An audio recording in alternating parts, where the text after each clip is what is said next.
Hello, everyone, and peace of Christ to all of you. Today, our topic is the same as usual, trying to understand the logic and the mentality of the Muslims and how they explain their cult to us.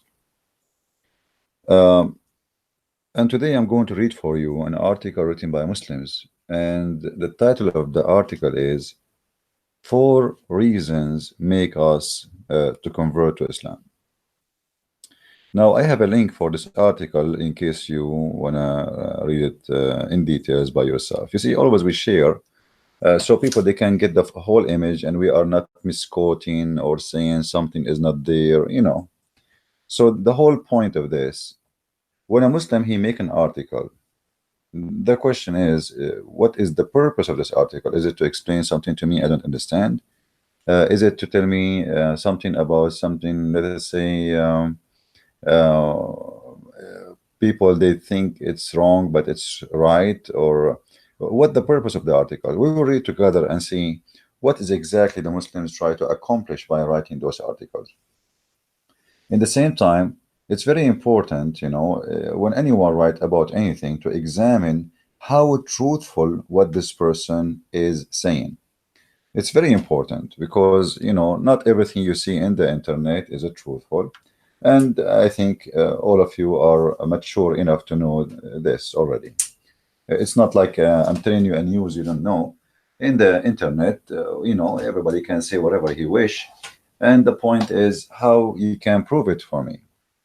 So in front of us here we have an article, as you see, and they have what it looked like a European woman, and maybe she is a convert Muslim, using her image to tempt you and make you believe Islam is good, specifically for women. Convert to Islam, always a person to achieve God's love for loving his guide to life, the Quran and the authentic teaching of the Prophet Muhammad. I'm so happy that they said that. So what Islam is the Quran and the authentic teaching of the Prophet Muhammad.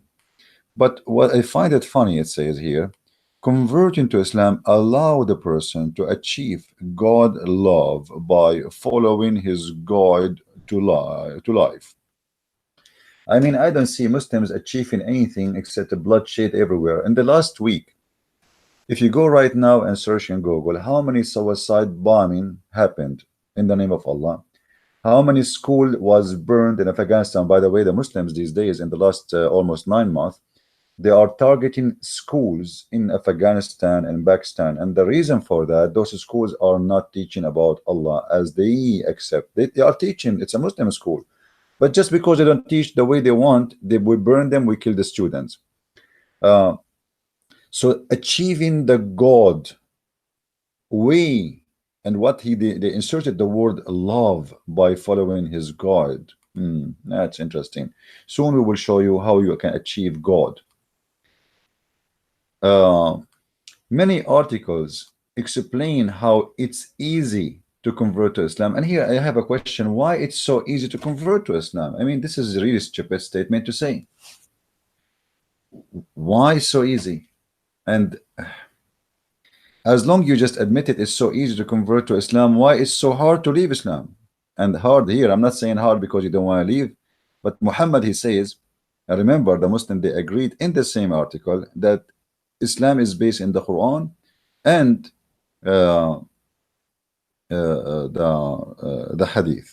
In both in the Quran and the Hadith, it's speaking about the one who is apostate should be killed. Muhammad, he said, as an example,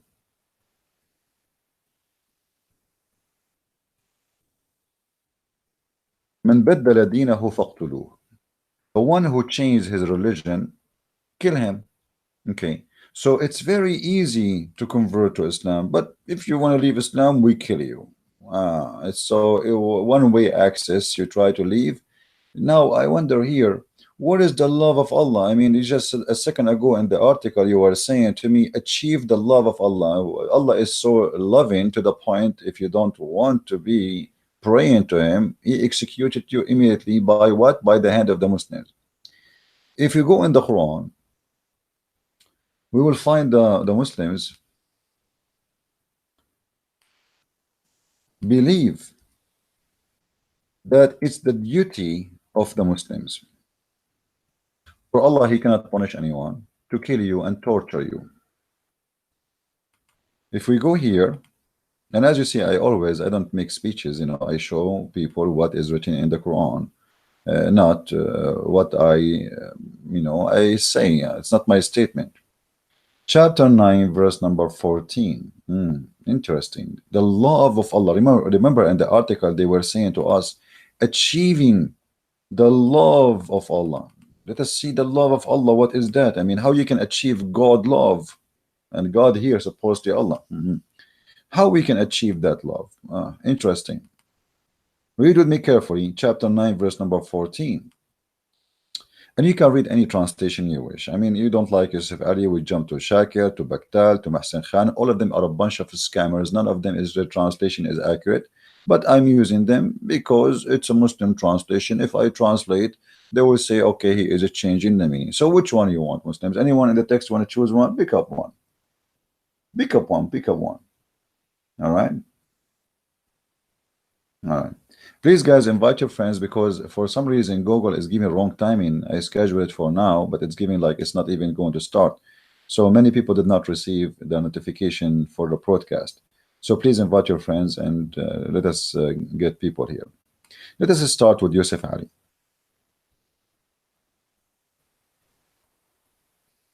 Fight them and Allah will punish them by your hands. If. Cover them with shame. What?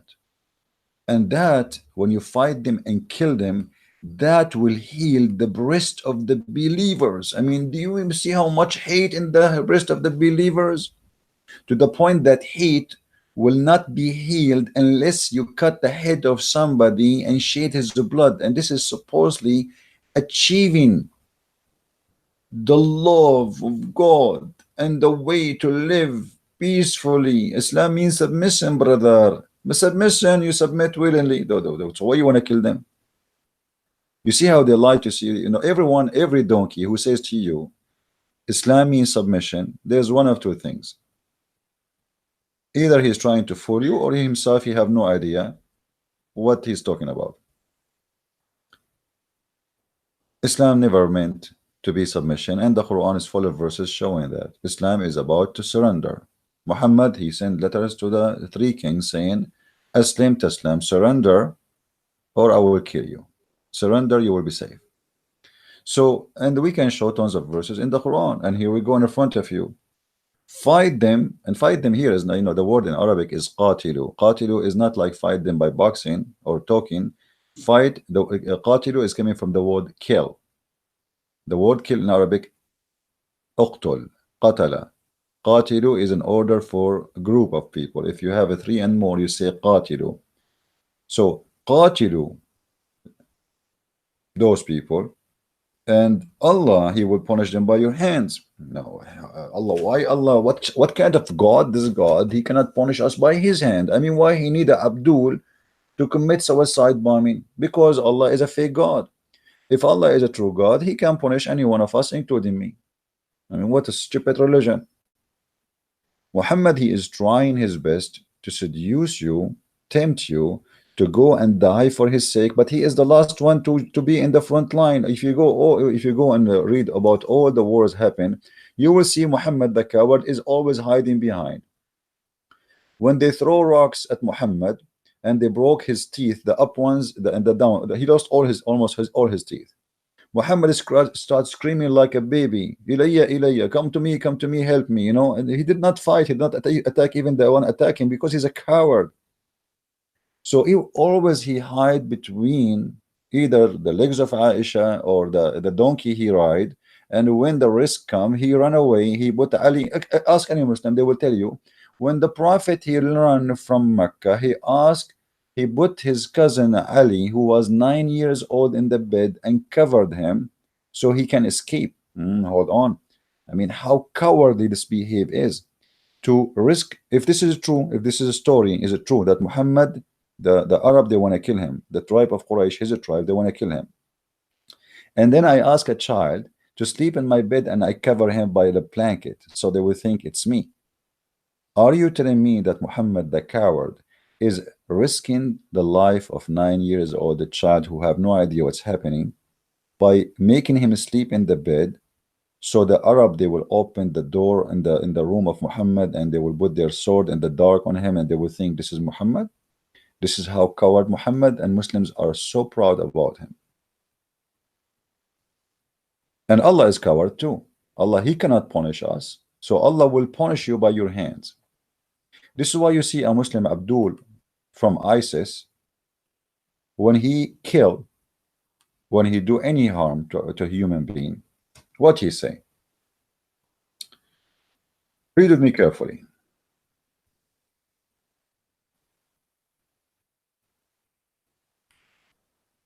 For Allah is a Satan, and Satan, he don't want you to feel guilty when you kill a human being, because you know, human being by nature, God gave him, you know, he feel like, you know, you feel that you are doing wrong. You feel that shaving is, you know, like slaughtering someone, shedding blood is wrong. Even when you slaughter a chicken, you don't feel good, you know. Look what Allah in the Quran said. Supposedly the one is talking, remember Allah, this is not a Christian prince and this is not Muhammad, this is Allah himself, the God who we want to seek his love by, we want to achieve God love. Oh, I feel like I'm crying now. Amazing. This is amazing religion, brother, very amazing. So how we can achieve God love? فلم تقتلوهم ولكن الله قتلهم وما رميت إذ رميت ولكن الله رمى. What does that mean? This is a very dangerous, filthy statement. Look what Muhammad, he made the Muslim believe. In order to make a Muslim not to feel guilty for killing innocent people, because all the wars Islam has have nothing to do with defending themselves. You see, the Muslims, they say we defend ourselves. It's a big fat lie. Muhammad, he sent the 3 letters. He sent his own messenger to Caesar, or let us say the ruler of the Roman, saying to him, convert or else. And you can search it right now. And he, Muhammad, he is the one who seduced his men by attacking the Roman to get the blonde girls. And yesterday, actually, with the brother Amir and the rest of 2 days ago, we talk about that. And by the way, just to remind you, today around 8 o'clock, I'm not sure of the exact time, me and Amir and his brother and you know, a bunch of guys, we will be together. We will do live broadcasting. So don't forget to join us. Actually, I put a link for his page down there, so you can click on it, because we are going to use mostly, I'm not sure if I'm going to do my broadcast. I might just do it in his channel. We will do a broadcast. It's going to be in English and German in the same time if you are interested. So remember, when I say 8 p.m., I'm talking about Germany time. For right now, I am in Germany, as you know. So what this verse is saying here, let us read together and see how ugly this cult is.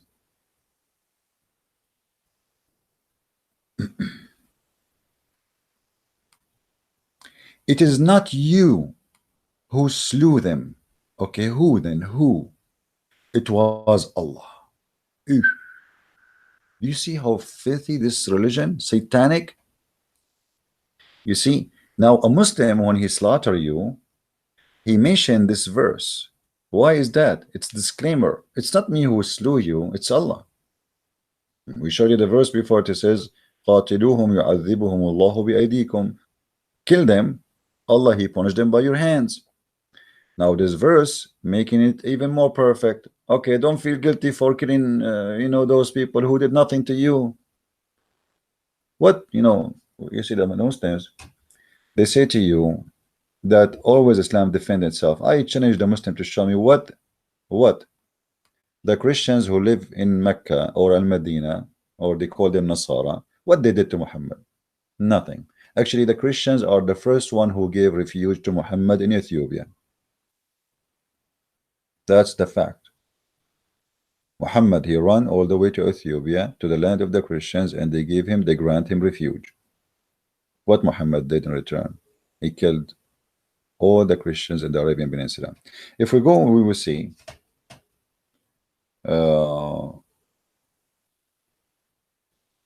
Muhammad saying the following.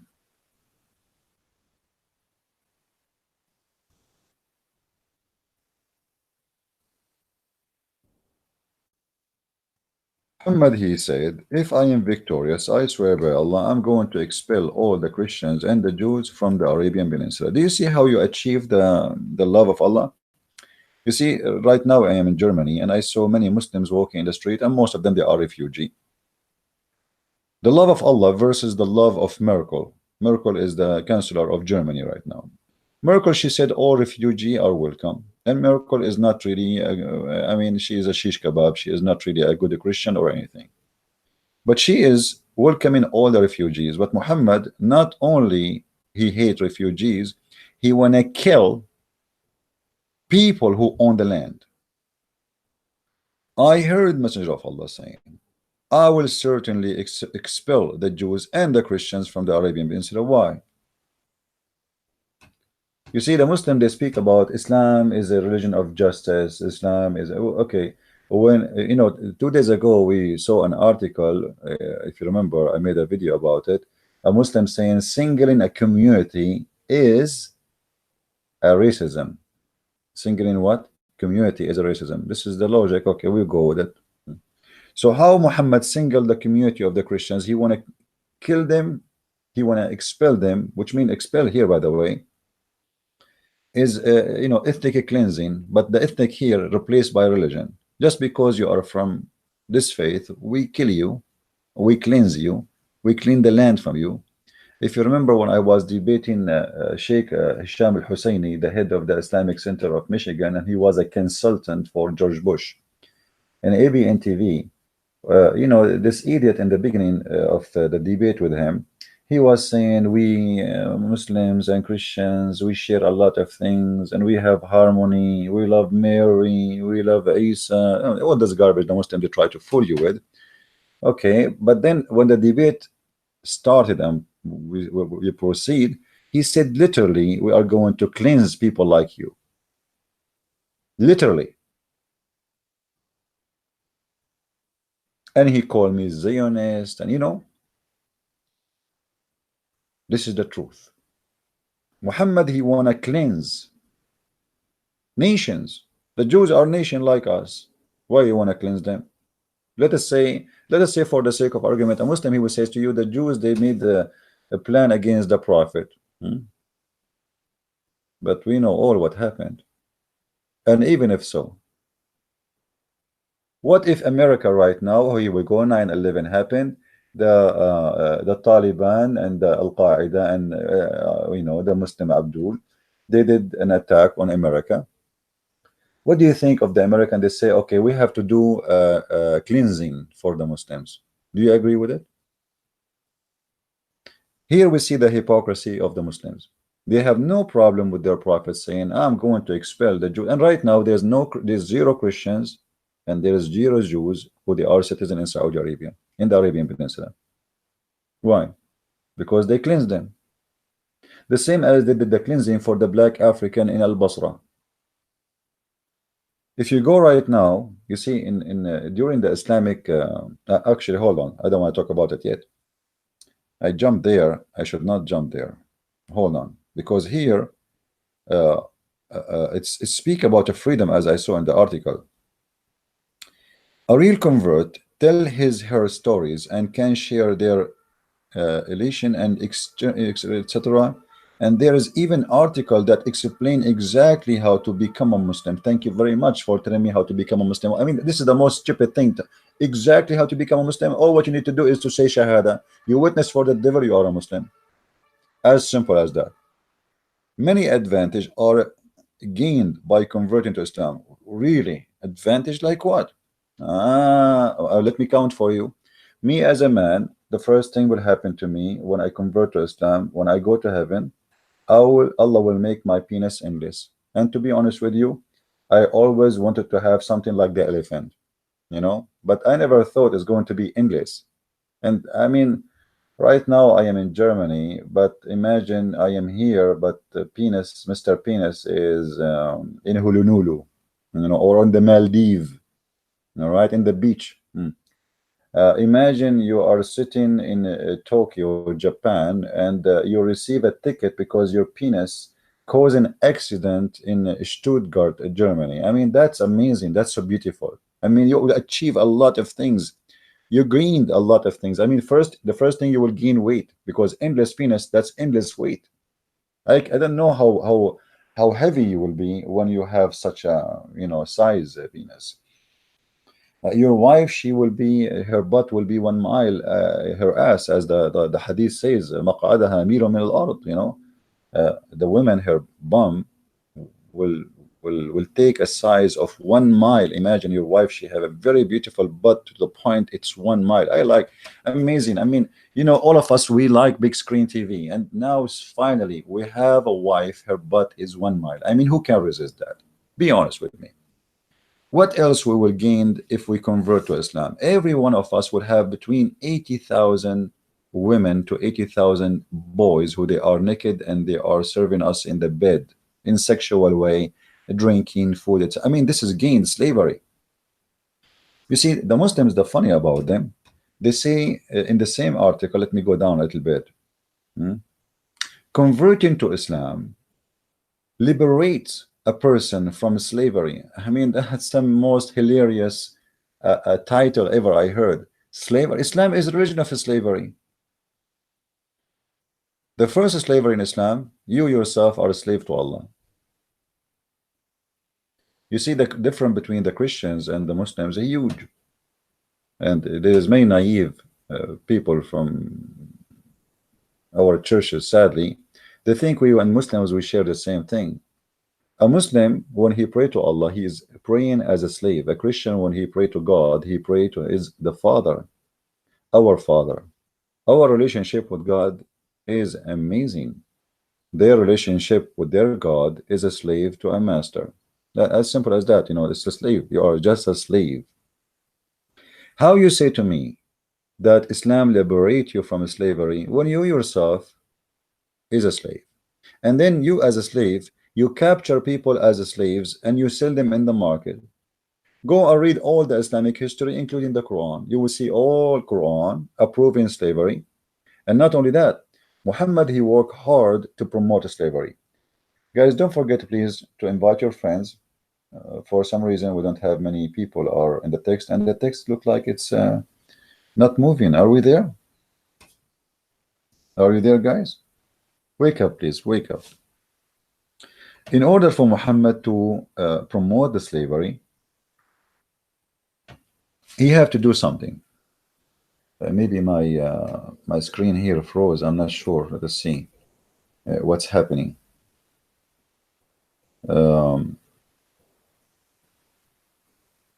Yeah, maybe. I'm not sure really.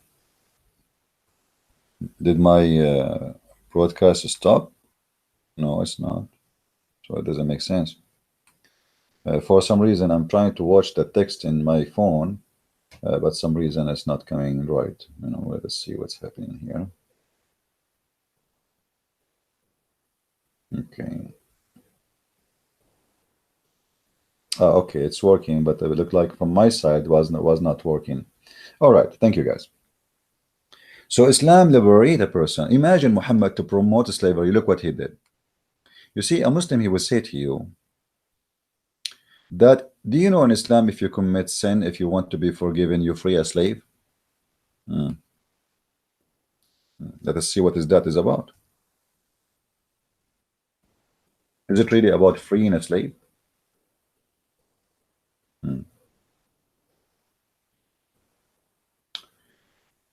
Muhammad, in order to force his religion, he come with a very simple rule. The Muslims, they love to own slaves, and Muhammad is the first example. Bilal, the Muslim, they keep talking to us about Bilal. Bilal is a Muslim. Bilal, blah blah blah. Bilal, Muhammad died, and the poor Bilal, he was a slave. And then Bilal, he went to Abu Bakr and he said, if you bought me for the sake of Allah, release me for the sake of Allah, and if you bought me for the sake of yourself, keep me for your sake of yourself, because the real owner of Bilal is Abu Bakr. And he was being given as a gift to Muhammad. So here we go. Muhammad is dead, and still why Muhammad did not release Bilal? Any Muslim can tell us? The Muslims keep making speeches about Muhammad. Islam is against slavery. Bilal, brother, Bilal was the slave. Bilal, he put the table. Bilal cleaned the dishes. Bilal carried the stuff. He was, excuse my language, I don't mean to insult this poor man, because I feel he's a victim at the end of the day, and he was forced into slavery. But Bilal was the donkey of Muhammad. He carry him, he carry his stuff, he carry his money, he carry wherever Muhammad he wanna go, he take. Bilal is the first one who called for the prayer. Do you know why? Because the white Arab man, he don't want to climb the top of the roof 4 a.m. in the morning. The white men are sleeping, the slaves, this is the job of the slaves. Why Muhammad don't go and call for the prayer? He's the prophet. Isn't he should be the first one to wake up to pray to God? No, it's Bilal. Bilal the slave. Read with me here carefully. Never should a believer kill a believer. And here you will see that when Islam teach about killing, is about not to kill a believer. Why the Quran doesn't say never a believer should kill anyone? No, a believer should not kill a believer. All right. But if it so happened by mistake, all right, if one so killed a believer, it's ordained that he should free a believing slave. Why in the world you own a believing slave? Somebody can explain to me? So only if I kill somebody and now I want to free myself from sin, I free a slave? I mean, isn't it freeing a slave is good anyway? Should I kill somebody? Is that a reason really to free a slave? So Muhammad, because he knew those Arab, they are extremely in love with slavery, and he is like them. He is one of the title of Muhammad was Bai'ul Abid. He buy and sell slaves, because he knew how much they are attached to own slaves. He made it hard for them to the point says, if you kill somebody by mistake, I will force you to free a slave. And the Arabs, so please, no, we need our slaves. So we will free my slave. I will not kill anyone. I will behave. If you commit sin, I will make you free a slave. Oh, no, no, no, no, I will not commit sin. I will be, if you don't go to the prayer, I will make you. Oh, no, no, no, no. So Muhammad, it was a penalty. This was nothing to do about freeing the slave. This was a penalty for you for doing wrong. It is not a reward for the slave. It was a very satanic way to force Muslims to obey Muhammad. I will take your slaves from you. You see, you can keep your slaves as long as you wish. You do wrong, I will take one of your slaves. You do 10 wrongs, I will take 10 of your slaves. And those Muslims are crazy about their slaves. They want to own as much as they can.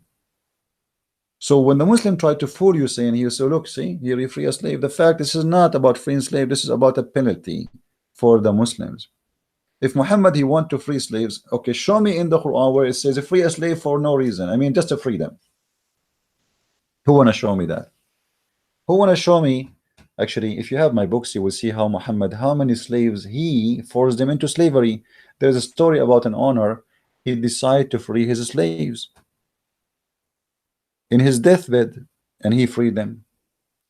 Muhammad, he heard the news that this guy in his bed, when he's dying, he freed his slaves. Muhammad, he captured the slaves and he divided them between the children of that man, which means he put them back into slavery. So when a Muslim, he says to us, you feel free, you yourself, you are a slave and you are an owner of a slave, and slavery in Islam is a way actually to when I say to people, if you commit sin, you need to slaughter a chicken, what will happen? More chicken will be slaughtered. If I say to you, if you do this, you have to free a slave, that means you have to buy a slave in order to free a slave, and that will increase and boom the market of slavery. Did Muhammad close the market of slavery? No. People, they are buying and selling, and the Muslims are the one who's buying and selling, not the infidels, not the pagan. The Muslims are the buyers and the Muslims are the seller. So business is good. And because he himself, he buy and sell slaves, and he own a lot of slaves. You know, if you remember the hadith where Muhammad, uh, Abu Bakr, he entered upon Muhammad, and he found a bunch of Ethiopian women, slave women, playing, dancing for Muhammad. Uh,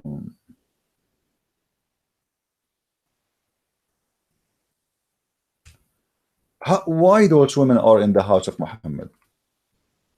I mean, are they like coming from the circus, and they are performing for the Prophet?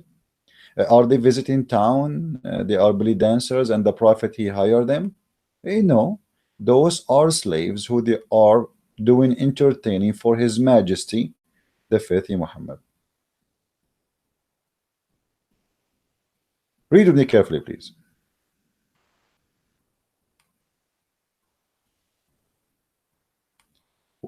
That narrated Aisha that once Abu Bakr came to her in the day of Eid al-Fitr or Eid al-Adha. While the Prophet was with her, there were two girls, singers, with her singing songs of the Ansar. All right, two girls, they are singing. Here the hadith doesn't show really anything. Let us show something. Are they really just girls? What girls? Hmm.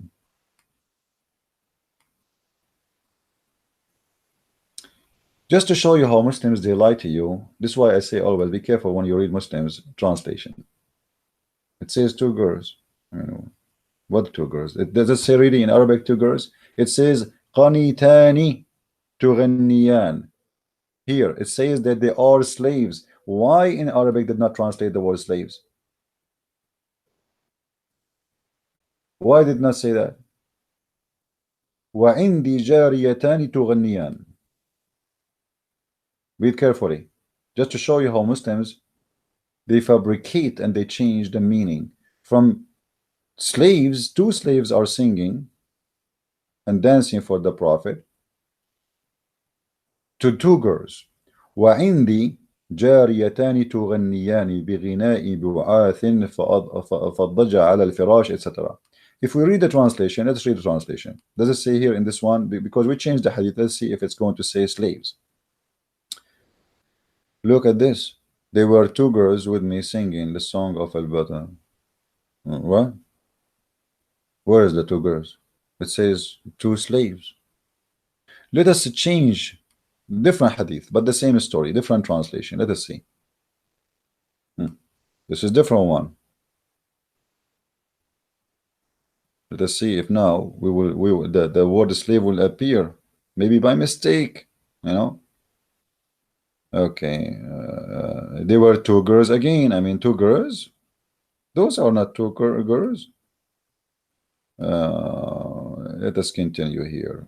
Here again, jariyatani tughniyan. Let us see a translation.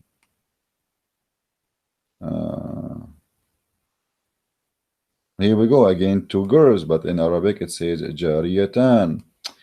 You see how they fabricate the translation. So now, when you read in Arabic, you will not, in English, you will not find anywhere it says two slave girls are dancing. There's a hadith, if you have my book, about Umar ibn Khattab. He did beat a slave girl for she is covering the top of her body. Slaves in the time of Islam, they used to serve inside the house without bra or any top, which means topless. So they go inside the house, they serve coffee or whatever you want to serve to your guest, and they are topless. One of the slaves, she covered herself. Umar ibn Khattab, look how justice Islam is. He stood and he started beating her, saying, are you trying to resemble the free one? Because only the free one covered themselves.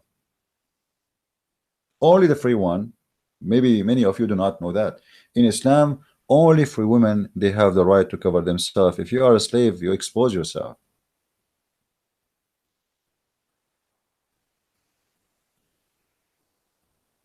And just to show you how ugly Islam is, more and more, if we go in the Quran,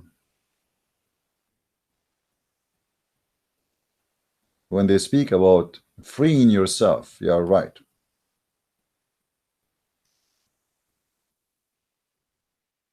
We saw in the case of murder here in the verse before, this verse we just talk about here, chapter 4, verse number 92, that if you kill somebody by mistake, okay, well, you free a slave, all right, which is going to cause a booming for the business, of slavery.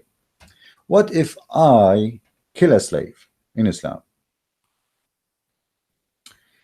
يا أيها الذين آمنوا كتب عليكم القصاص في القتلى الحر بالحر والعبد بالعبد والأنثى بالأنثى فمن عفا etc. Okay, let's read. What does that mean? I mean, what is that? This is Arabic. Okay, you speak Arabic, we don't speak Arabic. So what you would do now? Let us read translation. Chapter 2, 178. O who you believe in the law of equality is prescribed to you in the case of murder, free for the free, slave for the slave, women for the women. Have you ever heard of a stupid law like this before? Read carefully. That is the most stupid, disgusting, racist, hateful law. In the case of murder, Allah now making justice. What we do? Free for a free. What does that mean? If a free man killed a free man will be killed. Okay. If a slave was killed, a slave will be killed. To make it simple for you, if you kill my slave, I kill your slave. And in the article they are saying to us, if you follow Islam, you free yourself from slavery. This is God.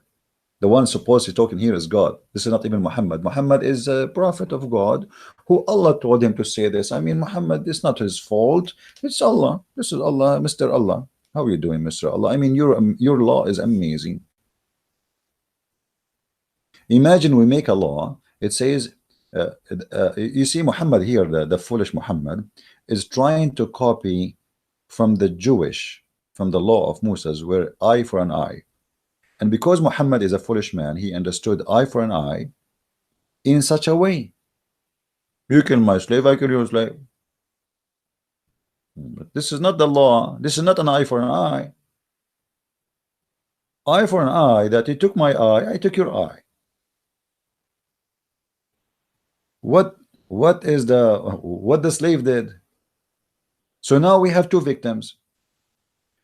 I am a white free man, and you are a white free man. I kill your slave, your black slave, and now as a penalty for for me, what do? You kill my black slave, but none of those slaves did any crime. We have now two end victims. The real criminal is a free.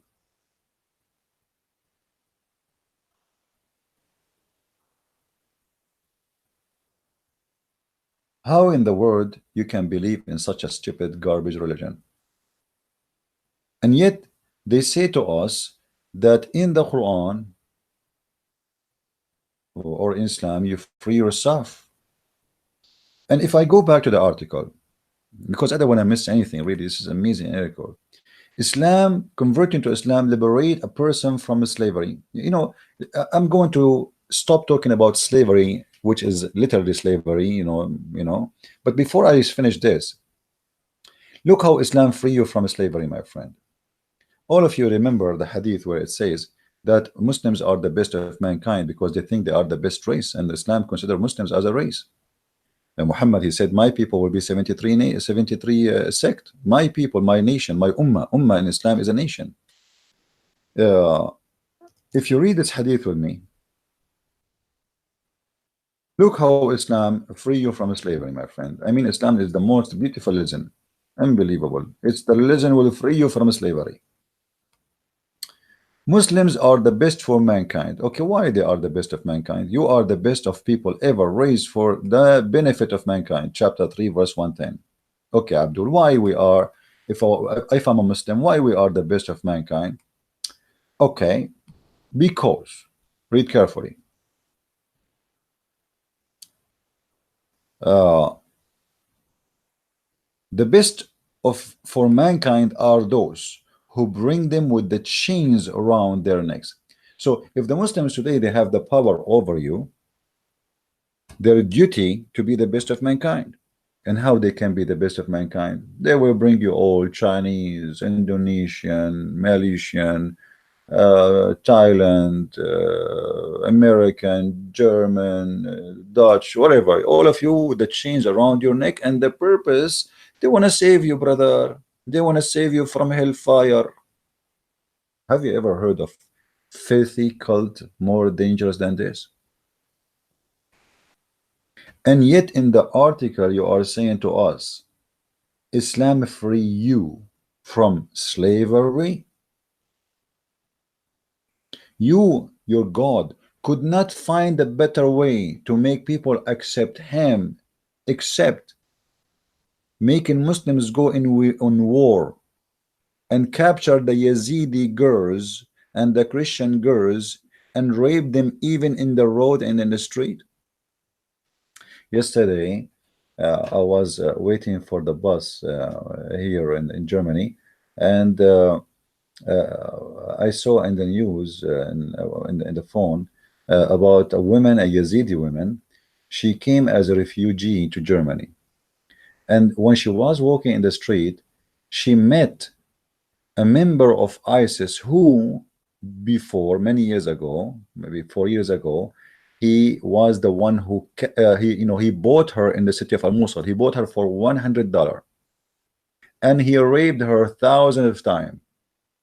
Imagine, he's from ISIS and he is free in the street in Germany. And not only that, the story continue saying this man, he started harassing her, chasing her, following her wherever she go. She called the police. She told them this guy is from ISIS. He is chasing me. He is harassing me. He's threatening. He want to rape me again. He want to kidnap me again. The police did nothing to this guy.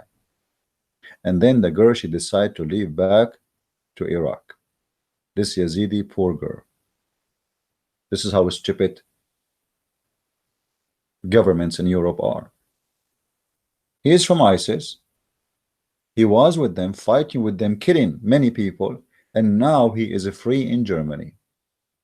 In the top of that, they found a real witness for his crimes. One of his victims, she said, this is the guy who bought me. He is one of ISIS, and now he is chasing me.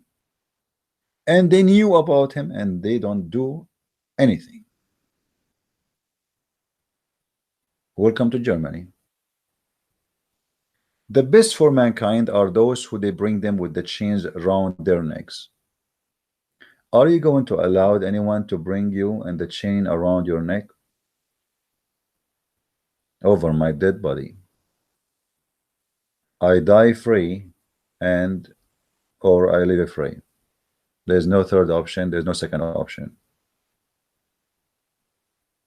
Anyone want to force me?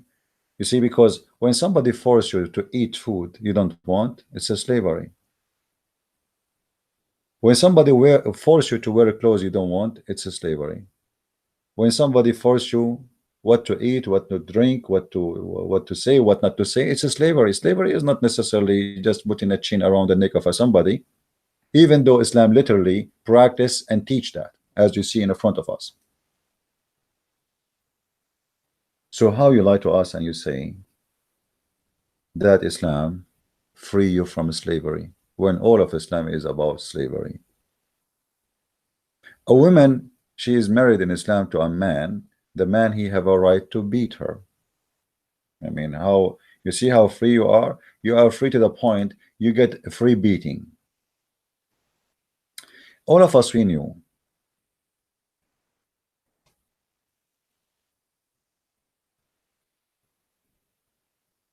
that Muslims, they made tons of articles about beating women in Islam, and they say to you, this is about light beating, my friend. What's wrong with you? You see, first of all, this is a big fat lie, and we can prove it easy. الرجال قوامون على النساء بما فضل الله بعضهم على بعض وبما أنفقوا من أموالهم. What does that mean? Disgusting, stupid. Let me show you the slavery. You see here in the article, they posted for us a picture of a blonde European woman. Obviously, she is crazy, stupid, to convert to Islam. She have no idea what she is converting to, as the rest of them. And Islam supposedly is not European, like secular government will free you. No, no, no. You will be free in Islam to the point the second you convert to Islam, you wear hijab. You see how free you are? Now, is a hijab is a choice? Maybe in Europe, yes. But Islam is not a choice, and hijab is not a choice in Islam. So where is the freedom? Can a Muslim woman in Saudi Arabia take off her hijab? If you want to say to me this is the regime, that's a big fat lie. That is a big fat lie. Every Muslim, you will see children, they are being forced to you know, and most of those women, by the way, who convert to Islam, they are just seeking a man in the bed, not really seeking religion or God. She dated a Hindu, she became a Hindu. Second day she dated a Buddha, she's a Buddha. The day after she is an atheist, she smokes cigarette and she take drugs. I'm not saying all atheists do that. I'm just, you know, they don't care really what is your religion, or what they care how to have a man in the bed, whoever he is. If he is an Egyptian, suddenly she speak Egyptian. If he is Iraqi, she is Iraqi. If he is Indian, she is Indian. If he is, they don't care. They don't have, those people, they don't really care for anything. They care only for having what they want. And they change their religion the same way they change their men. Today my husband is a Muslim, tomorrow he's a Christian. Okay, today I am a Muslim, tomorrow I'm a Christian. I remember, and I don't know if she is going to listen and hear me, there was a lady from the UK. She married a Muslim Abdul for 4 or 5 years. I forgot really how many. I think more, maybe 7 years, because she have more than 4 kids from him. They made her work in a radio station in order to convert rich people into Islam. And they use them always in the propaganda to convert you. You see, they bring you a blonde guy and they give him a salary to do dawah, like Yusuf State. Big salary. Give him free housing, big salary, free airline ticket, a free hotel, 5 stars, good life. And the purpose is to make you believe, look, even American convert to Islam, even a British convert to Islam, even, you know, they use them as a bait for the foolish fish.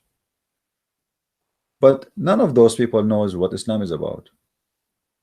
Everybody is converting for his own reason. And then when this reason disappear, the conversion disappear. This is why there was a conference. If somebody have the video, please send it to me so we can share it in the link in the info. There was a conference, I forgot, I think it was in Chicago. They were the title of the conference, why most of the convert leave in maximum of 3 years out of Islam, because they discover that Islam is a scam. As simple as that. Some they convert in jail, seeking protection.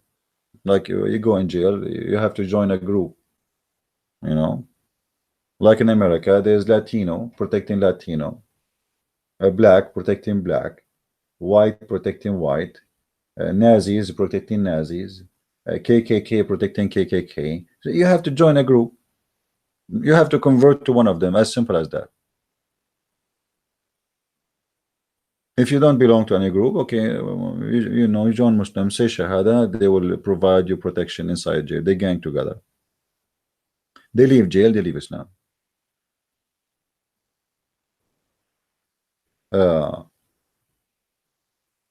Islam liberate a person from slavery. You see, I want to go more deep in this title. You know, when I pray to God, and I have to pray to him in a certain way, certain move, certain standing, certain time, is that liberation or this is slavery? You became, the second you became a Muslim, you became like a toy programmed by a stupid software. So you wake up in a certain time, because if you are late, Allah will not accept, and you have to do certain moves. and you have to repeat a prayer is not even yours. Imagine when a Muslim he pray, he's not praying, he is just repeating what he heard, what is written in the Quran. بسم الله الرحمن الرحيم أعوذ بالله من الشيطان الرجيم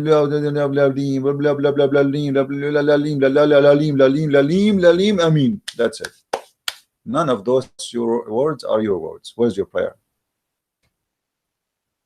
Where's your Islam is not a religion of spirit or spiritual religion. Islam is a religion of ritual. You practice ritual. Praying is a ritual. It is something you have to do as a duty. It's a must. It's not a choice. Really, prayer is something come from the heart, not something come because I have to, and I have to do it in a certain time, and I have to stand in certain way, and I have to say certain things. And women, when they pray, they have to do it different from the Muslim men because they are women. They have to wear certain clothes. Blah blah blah blah blah blah.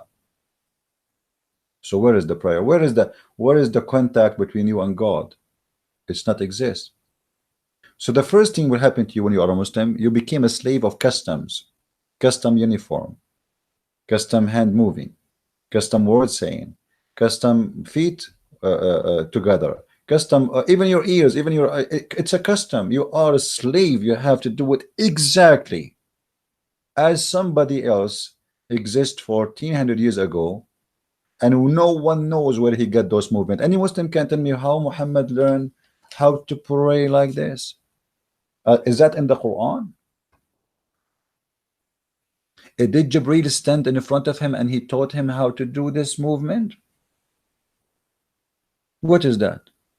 Or Muhammad was merging some from the Sabian and some from here and some from there, some from the Jews? Why I need to pray to God? You know, when Jesus said, when you pray, go to your closet, which means to your private room, and pray. Don't be the same as the hypocrite who pray in the corners. Islam is a religion who pray in the corner. For all the point is to be hypocrite. And as long we are talking about being hypocrite, you know, Muhammad himself, he considered the Muslims hypocrites. Look what he said.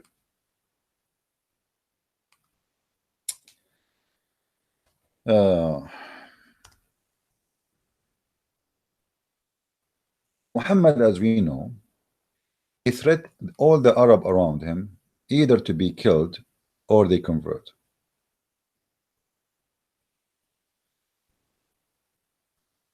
And then the Arab, when they noticed that Muhammad is winning the fight, in order to protect themselves from, you know, from being killed and or being enslaved and their women taken as a sex slave, they decide, to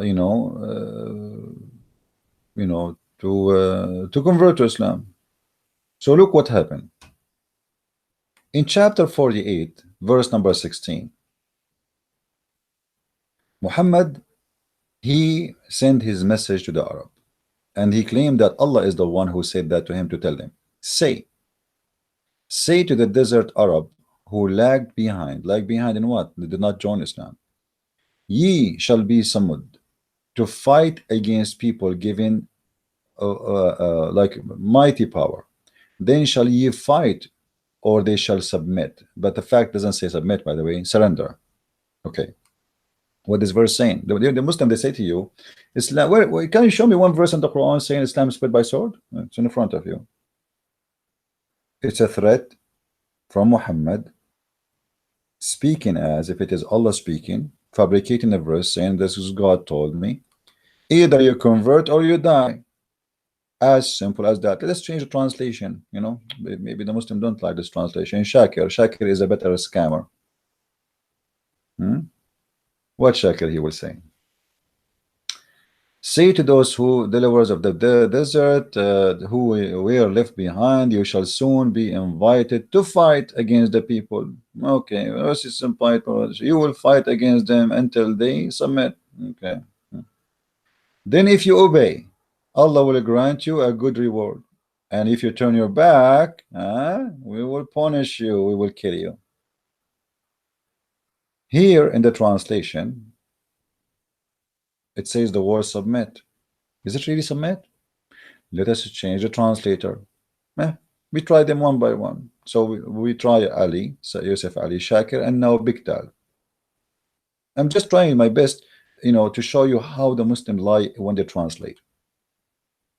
Say into the people of the wandering Arabs who were left behind, you will be called against the folk of my, etc., to fight them until they surrender. Do you see it? This is the truth. I told you that Muhammad sent 3 letters, and the letter says Aslim Taslam. Aslim Taslam. You don't believe me? I can show you the hadith right now. Aslim Taslam mean convert, surrender, or you will be killed. Surrender, you will be safe.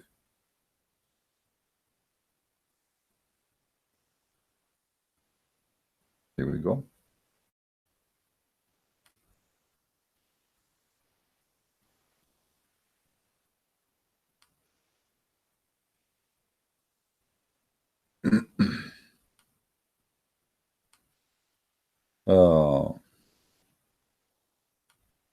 We have tons of hadith here,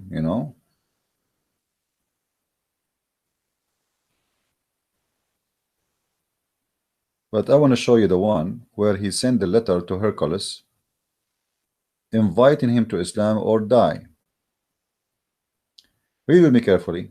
I call you to Islam. If you become a Muslim, you will be safe. Do you see it? Have you ever heard of a peaceful religion like this? Convert to Islam and you will be safe. And what Muhammad he did after that? He launched an attack on the Roman. You see, when we mention the Byzantine emperor, and he called the letter of the messenger, etc., blah blah blah blah. Okay, he said, who read it out, saying, in the name of Allah the merciful, etc. Okay, from Muhammad the slave of Allah and his messenger to the ruler of Byzantine. Okay, and then he says, I call you to Islam. If you become a Muslim, you will be safe, and Allah will double your reward. If you turn away, and then you incur the wrong actions of your subject.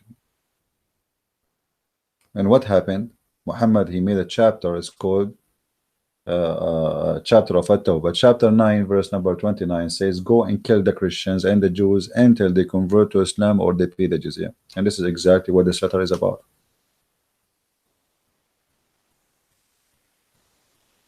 That's exactly what this letter is about. Aslam Taslam. Convert to Islam, we will not kill you. And here in the Quran is no different. Say to the Arab, surrender or you will fight. And the funny they say to you is Muhammad never attacked anyone. Those people, they are not fighting him. He is saying to them, surrender or either you surrender to Muhammad. It's not submit. Islam does not mean submit, as many fools keep repeating. Islam means surrender. So until they surrender. So what is the required here from those Arab? To surrender to Muhammad. He is God and Allah is his messenger. You see, the Muslim, they say to us, Muhammad is the prophet and Allah is the messenger. The fact is the opposite. Muhammad, each time he want to say something, he claims something, he claimed that Allah told him, but the fact Allah is the messenger, because Muhammad is using Allah, and the true God who is making the Quran is Muhammad. But look what happened here. Muhammad, he threatened them if they don't surrender, and if they obey, I will reward you, which means we will give you female slaves when we attack the neighbors, the Christians, the Jews, the Roman, etc. But if you don't, we will punish you. Then those Arab, to save themselves from being killed and slaughtered and being enslaved, their women raped, they converted to Islam. But look what happened. In the chapter after that, we are reading from chapter 48, verse number 16. If we go just one chapter, this is the same Arab after they converted to Islam. Chapter 49, verse number 14. 49, remember, 49, 14, and 48, 16. So 48, 16, we read about it. Muhammad threatened, making a threat to the Arab.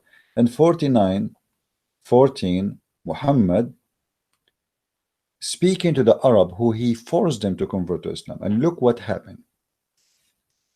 And remember, this is Muslim translation, so Muslim don't tell me he's lying and Christian Prince is a liar. The Arab desert. Oh, okay. Now the Arab desert is the same Arab desert we were speaking about them a minute ago. Or Muhammad said to them, surrender or you die. Surrender and obey, or we will punish you by death. They say, we believe. Hold on. What the Arab now they say? We believe. So what happened now? They became Muslims. They become Muslims. You become a Muslim, you are not done yet. Muhammad is after you. Say, Allah saying to Muhammad, say, ye have no faith, but ye only say we have surrendered to the will of Allah. Remember, this is not, this is the word here translated as submitted. It's Islam. We became Muslims. Our wills to Allah. Okay, hold on. How Muslim he lied to us saying that you submit to Allah, and you use the word translation here submitted as submitted. In the same time, you are saying to me, you have no faith. You only submitted. What does that mean? It's mean the surrender. Because if you submit yourself, it's something you do willingly. This is what the word submit mean. But obviously those people, they are not doing it willingly because they have no faith. So how they have no faith, but yet they are Muslims? If we go in the Arabic text here, you will see the word translated as submitted is the word we become Muslims. And this is where the Muslims translation try to fool you. Qulu aslamna. You see the word aslama? Aslamna. The letter na at the end is a letter you add to make it for a group about ourselves, like us. So aslama is coming from the word Muslim, who became a Muslim. It's in the past tense. Aslamna. So we became a Muslim. They say we became a Muslim. They say we surrender. But say to them, you did not believe. Faith did not even enter your heart. Say, Allah saying to them supposedly, say we are Muslims because your faith did not enter your heart. So how you become a Muslim in Islam? It's just by saying Shahada. You see the verse in front of us saying clearly that those people faith did not enter their heart, and Allah is correcting them. Don't say that we believe. Let me go to different translation just to show you. We are not picking up a translation. You can tell me if there's any Muslim in the text. Please tell me which translation you like. Which is your favorite one? We have all kind of hummus. We have hummus. We have shish kebab. Because if you don't like Yusuf Ali, we can give you Shakir. Let us see Shakir. What Shakir want to say to us? Let us see. Shakir is very cute. The dwellers of the desert say, we believe. So what the Arab they say? Huh? The Arab they say, we believe. Okay. Allah said to them as a response, supposedly, say, you do not believe. Okay, so now it's confirmed by Allah that those Arab don't believe.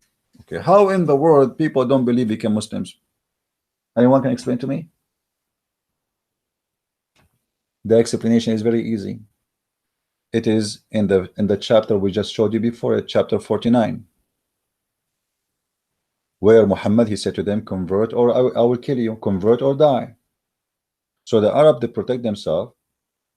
They decided, okay, we'll protect our family from being killed, slaughtered, taken as a slave, burning our houses, our tents, etc. When we say you are a prophet, and we pay him the zakat, give him some money, leave her alone. Say, you do not believe, but say, we submitted, here again submitted, but the fact is surrender. We submitted and faith has not yet entered into your heart. How in the world those people became Muslims and faith never entered their heart?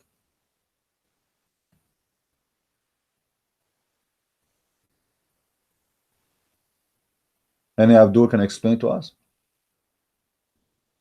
So everything they say to us about, you convert to Islam, you became a free, liberated. What liberated? Those people, they are forced into Islam.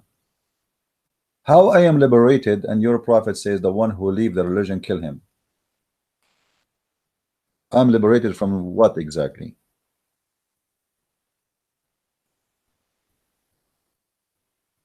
Hmm? I am liberated from what? I'm liberated to the point, if I change my religion, you will kill me? Is that the liberation you have for me? So now I am a slave for Islam forever?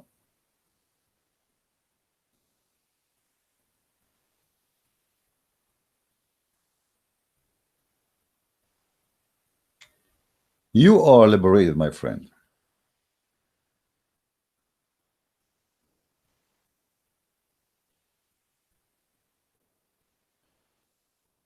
Let us see.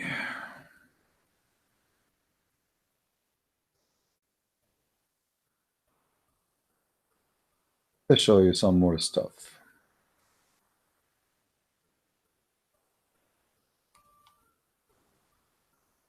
I mean, the ambulance here never stopped.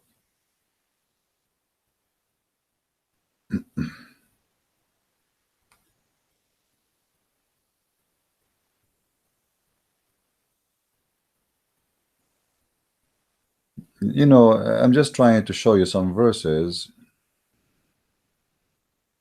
Oh.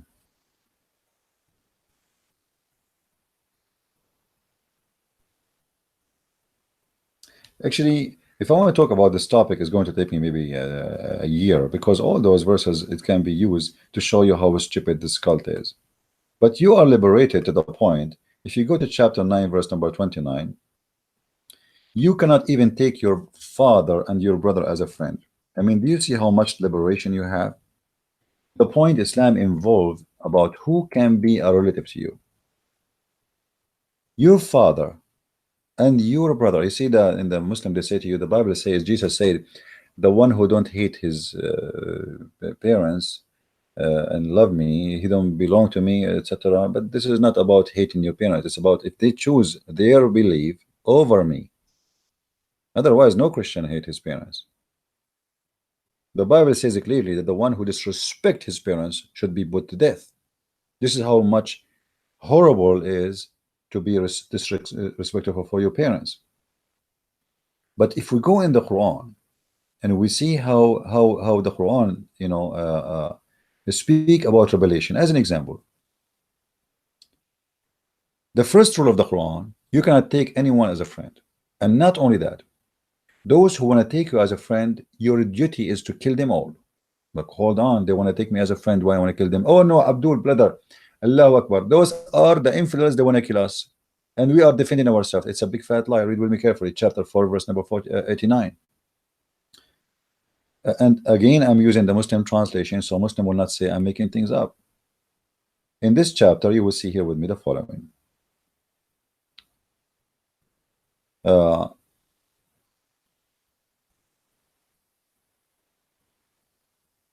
They but wish that you should reject the faith as they do, and thus be some footing as they, but take not threads from their ranks until they flee in the way of Allah. So now Muhammad is saying, don't take them as a friend until they became Muslims.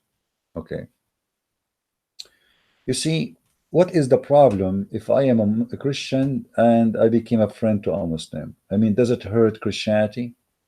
Isn't it me as a Christian, I should be a messenger for everybody, good to everybody? Why we cannot be friends? If I cannot take you as a friend, it's me we have to be enemies. Why you forbid me from being a friend to them? Somebody, obviously, those people, he's not a bad person. He want to be a friend. You see here, they lie to us. They say, oh, we are, you know, we cannot take you as a friend because you are fighting us. Who's fighting you? They want to, how somebody want to take you as a friend, he want to fight you? It's they are saying in your book, don't take them as a friend.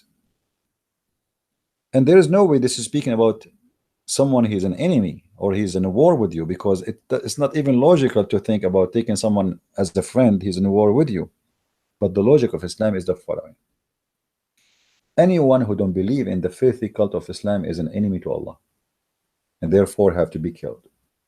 This is why if we go to chapter 9, verse number 29, it says clearly that you have a duty as a Muslim to kill everybody. And this is why he forced those Arab to convert to Islam, and now they say, okay, we surrender to Islam, but yet they are not Muslims. And how they surrender to Islam? Because he forced them. Have you ever heard of somebody join a religion but he don't believe in it? You know, he is not born in it. You see, there's many Christians are Christians by name. They don't, you know, really believe in Christianity. They are born from a Christian family, but for me, they aren't Christian. For me, if you are born from a Christian family, doesn't make you Christian. That's garbage. We don't believe in that. A Christian person is a person who believes in Jesus, regardless who is his parents. His parents are Muslims, Hindu, Buddhas, it doesn't matter. You have to be reborn again with the Messiah, which means you accept the Messiah willingly and by choice, and nobody with a sword in your neck, and nobody force you, and not by birth you inherit religion. That is stupid, and this is not right. Here we'll find that those Arab, they've been forced into slavery of Islam. It is not a choice. Faith never entered their heart, but yet they say we believe. We are, we believe. Okay, how you believe? How in the world you believe? How you enter that belief if you don't have belief in your heart? If faith never enter your heart, that's mean they are being hypocrites. What forced them to be hypocrite? They want to stay alive. They have a criminal come in with his gangs. They slaughter everybody who don't agree with Muhammad. Believe or die. So we say we believe. So this is what they say. Okay, we believe. We say Shahada, Bismillah, I bear witness that there is no frog but Allah and there is no prophet but the potato. And now you said Shahada, you become a Muslim. But yet you are not a believer. That's weird. Yeah, because they've been forced to.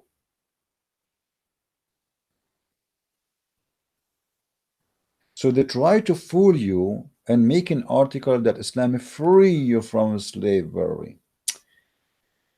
Okay, hold on. Islam liberate a person from slavery to man-made system and lifestyle. All of Islam is a man-made system, and we can prove it very easy.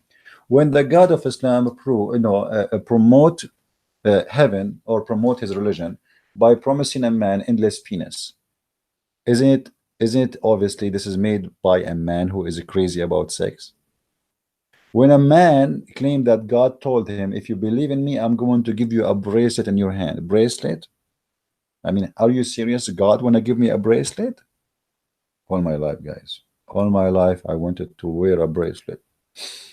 I cannot wait. I cannot wait to get a bracelet in my hand. Yeah, my friend, I don't even wear a watch in my hand. Why in the world a man want to have a bracelet? A man, and he is wearing a bracelet. Why? And what the point, and what will happen, and what is the extra, what is the change in my life will happen when I wear a bracelet? I mean, what is this bracelet is about? Is that Apple Watch? No, it's a bracelet made from gold. Gold? What is the value of gold in heaven? How stupid this promise is. Bracelet made from gold? But who care for gold? I don't even care for gold here. Why I want to care for gold in heaven? Read carefully with me. Chapter 18, verse number 31. So beautiful. Sometimes when I read those verses, I feel I want to cry. By the way, I cry for two reasons always. When I cut onion and when I read the Quran. Yeah. Brother, this verse will touch your heart, and many of you will convert to Islam immediately. If we ask Zakir Naik, guys, sorry, I'm not reading the text. The chat is in my phone, and it's really my phone is so small. I don't know what happened to it. It used to be bigger.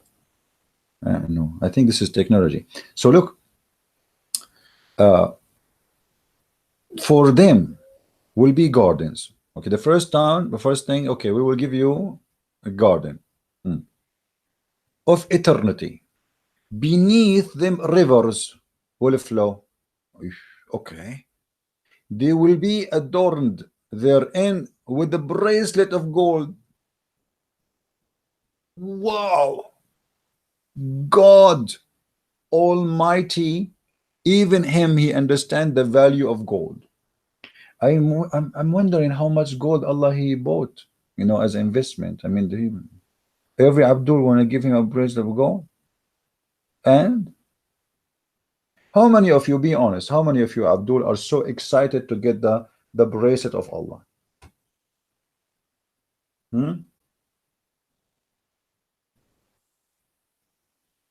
God? You can get a bracelet of gold for $50. I mean, what a big deal. What gold? What this is God promising me. And look, Allah, he go in details, man. He go in details. He now describe for you where you will sit, where you will live, what the bracelet you will wear, it's made from what, and then he continues says, and they will wear a garment, green garment made of istabrak. Istabrak, you see here they translate for you fine silk. That in fact it doesn't say that. Uh, in the Arabic it says istabraqa. Istabraqa is the same as Gucci in our time, equal to Gucci in the time of Muhammad.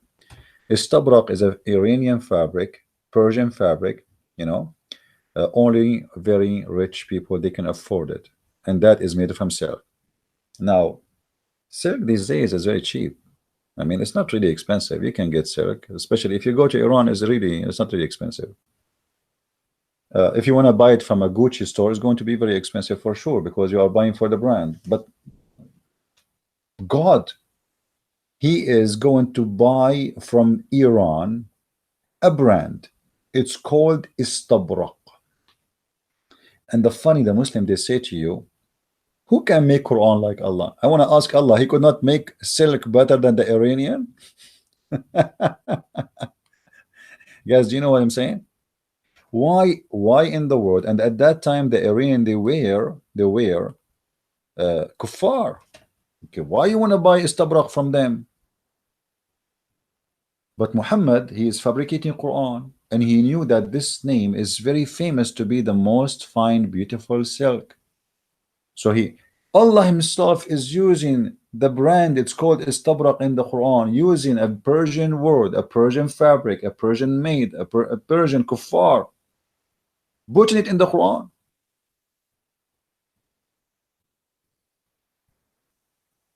How that can happen?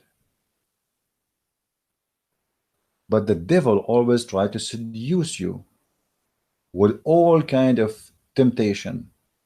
Those are poor Arab who never had bracelet in their hands. The hadith speak about Muhammad. Once he got a golden ring. He spent the whole day looking at it, and people start making fun of him, so he forbid Muslims from wearing golden rings. This is why you see Muslims who believe in Islam truly, they wear silver rings. Muhammad, he went crazy when he got the golden ring. So he knew those Arab, they are poor, they never wear silk, they never have couch. Imagine God promised me to have a couch. I mean, what kind of God this God is? What couch?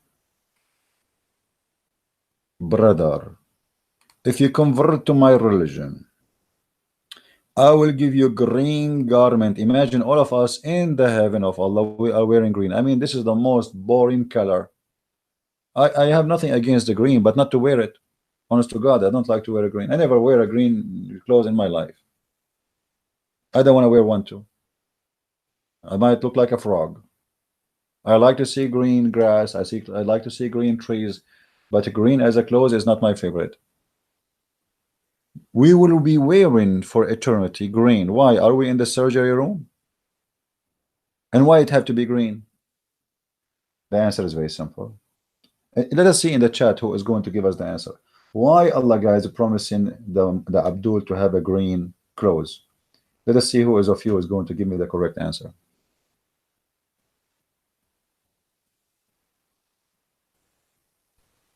Anyone knows?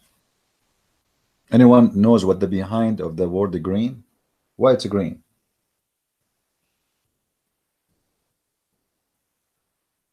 Nobody knows? What happened to the chat? Okay, hold on, guys. I think my chat frozen somehow. Let me do this. Okay. All right. And now it's working. Okay. Why? Green. Why green?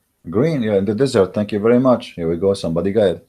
Those are people of the desert. Green is the most beautiful color for them. Green mean life. Green mean food. Green mean milk. Green mean yogurt. Green mean butter. Green mean meat, because their animals live by the green. If there is no green, they are dead. They are Bedouin. They travel from place to place, far distance, seeking green grass. So Muhammad, he knew how much those people, they are attached with the green. For them is really heaven. And for sure, you know, all of us, we agree that green is a beautiful color for nature. But you will notice that if somebody he live in Netherlands, he see that the desert is amusing because he have too much green. He's sick of it. But an Arab person who's coming from the desert, he see the green like, wow, look how beautiful it is green. So everybody, he miss something. He think he want to have it. The one who don't live in the beach, he want to go and take a vacation in the beach. But the one who live in the beach, his dream is to go to the mountain. And the one who live in the mountain, he want to go to the valley, and etc. Human being, he always seek what he don't have. So Muhammad, he knew that those are desert people. They have a great desire for the green color. So here we go. You are going to wear silk. You believe it? Silk made in Iran. It's called istabraqa. And that silk is very fine, very nice, and it's going to be green. So here we go. You get two things in the same time. It's silk and it's green. What do you want more? And then Muhammad, he continue. He says they will recline on their couches. The couches. God, he is promising me I will be laying down in my couch. What does that mean? And this is the most silly. Why God is speaking about that? Because Muhammad, he knew that those poor Arab, they never have couches. So we should use them. It's like, you know, just to make it simple, if I try to transform the furniture, because all of this is furnitures, it's accessories and furniture for a human being. If I try to transform those furniture today, update, Muhammad, if he's existing in our today, he will say, I will give you iPhone X and 75 screen TV, and I will give you you know, a big refrigerator. I mean, this is how it is. This is how silly it is. What Muhammad is describing in front of us is accessories of housing, clothing. It is very obvious he is trying to tempt us by his reward, and his reward is very silly. What kind of God here will reward me with such a reward? I cannot find any reason. I cannot find any explanation except that this is made by a man trying to seduce the man. And because the man trying to seduce the man, then he promised them a lot of sexual promises. You know, when you say to me, Islam free you from slavery, isn't it to be a sex slave for eternity, a slavery? You see, there is two kind of sex slaves. There is the one you rape, and there is the one who rape. Both of them are sex slave. Why? Because in Islam, when you are a Muslim, you are promised supposedly by Allah to have, depend in your ranks in Islam, because the heaven of Islam have 100 floor. 100 floor, every floor have different ranks and different reward. Every floor have a reward. So, like if you go in the hadith, let's see the hadith. Hold on.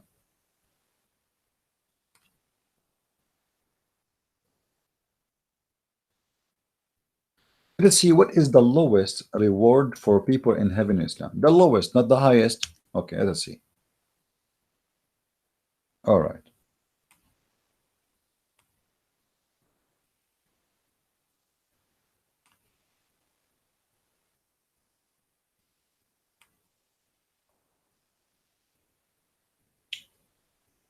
I'm trying to find you some hadith. Okay.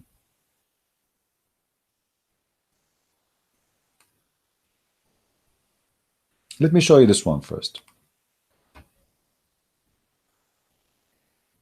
Look how Muhammad is trying to tempt people to join his religion. Listen to this conversation and see how stupid it is. The Messenger of Allah said, Moses asked his Rabb. Muhammad here, he is using Moses to tell you, I'm not the one is saying that, it's Moses. Who amongst the inhabitants of Jannah will be the lowest in rank? And here we need to ask ourselves, why there is ranks in heaven? I mean, what ranks? I thought you are telling me that we will be free from free slavery, but yet in heaven we have ranks. So we have a drill sergeant, we have a sergeant, we have a major, we have a colonel, and we have a soldier. So this is slavery again. He said, it will be a person who will be admitted to Jannah last of all. The last one will enter Jannah.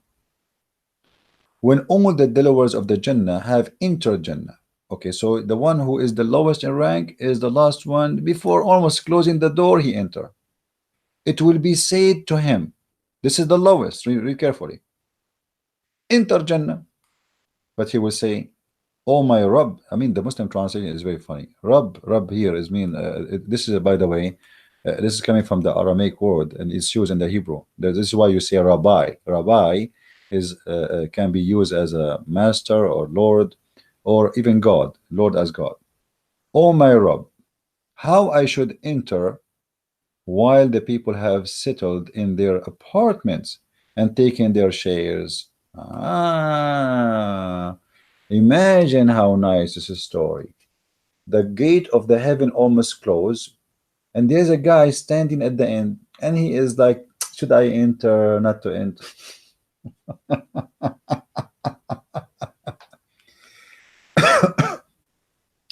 And they said to him, enter, man, enter heaven. And then he's saying, how am I going to enter if you gave everybody took his apartments? Where are you going to stay? Huh? Everybody took his shares, his apartment, his places, his houses, his grocery. Where I'm going to go? So they will say to him, it will be said to him, which means Allah will say to him, you will be satisfied and pleased if you have a kingdom like that of the march of the world. He will say, I will be happy. My Rabb, Allah will say, even imagine Allah himself is talking here, for you that. So here the first promise, he will give you richness of a king on the earth. Allah said to him, are you satisfied now? It's like a bazaar. He will say, yeah, okay, I think I will be satisfied. Then he says to him, and like that, and like that, and like that, which means like 4 times, and like that, okay?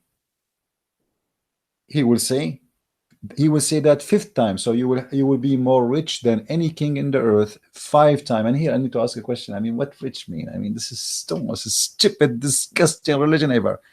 What, I will be rich more than 5 kings? And what I would do with the money there? I mean, who is the stupid here? I will be rich more than 5. What I will do? I will buy a Ferrari there.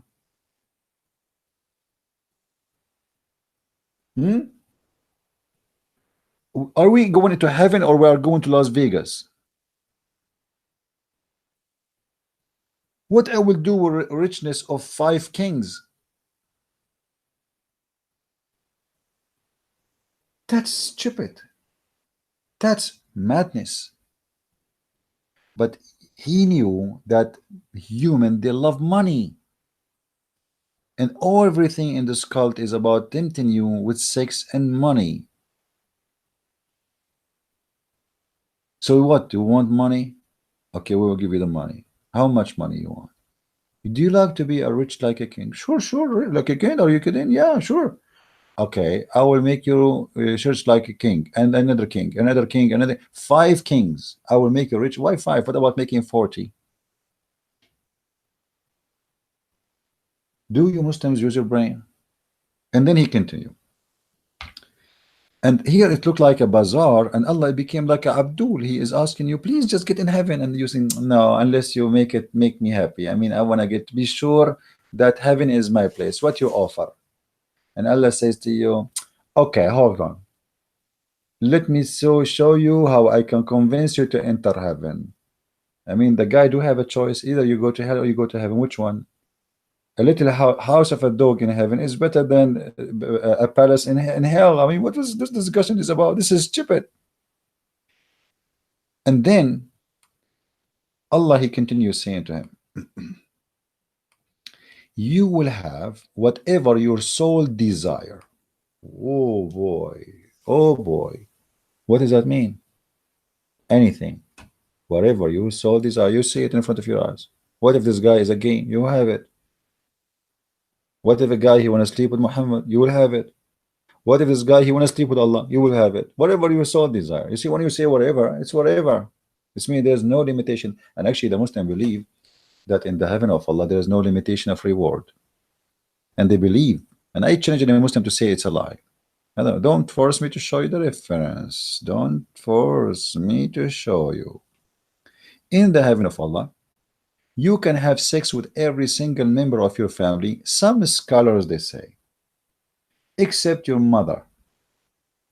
Some scholars they say, except your mother and daughter, and the rest is free, which means you can have sex with your sister, with your grandma, your auntie, all the family members, because they say the reason for forbidden having sex with a family member in earth, because Allah he made it as a way for lineage to get married from someone is lawful for you, but in heaven there is no children's, and there is nobody will get children's.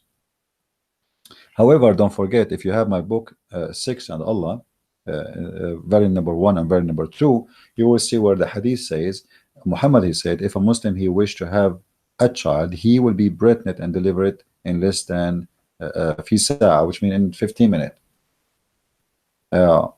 So a Muslim man, if he wish anything, he will have it. And now, what if a Muslim man he wish to have a child? That will be a contradiction for the Quran, because you will not have a children's. There is no children's. But here it says, if you wish, whatever you wish. And the second God he promised that whatever you wish, you have to grant me my wish. It doesn't matter what it is. And whatever your eyes could delight, whatever my eyes could delight, he will say, I am well pleased, O Allah. Musa said, who will be the highest rank in Jannah? So now he knew now what is the lowest rank. The lowest rank, he will be rich as 5 kings. You grant you whatever you wish. And then we have a higher rank. Okay, what is the higher rank? Look at this. Allah said, they are those whom I choose, and I establish their honor with my own hand. I attest with my seal that they would be pleased with such a bounty as no eye has seen, and no ear has heard, and no human mind has perceived. I mean, look how stupid this is promise. You just said here, I will grant the lowest one whatever he wish. What if he wish to have the reward of the highest rank?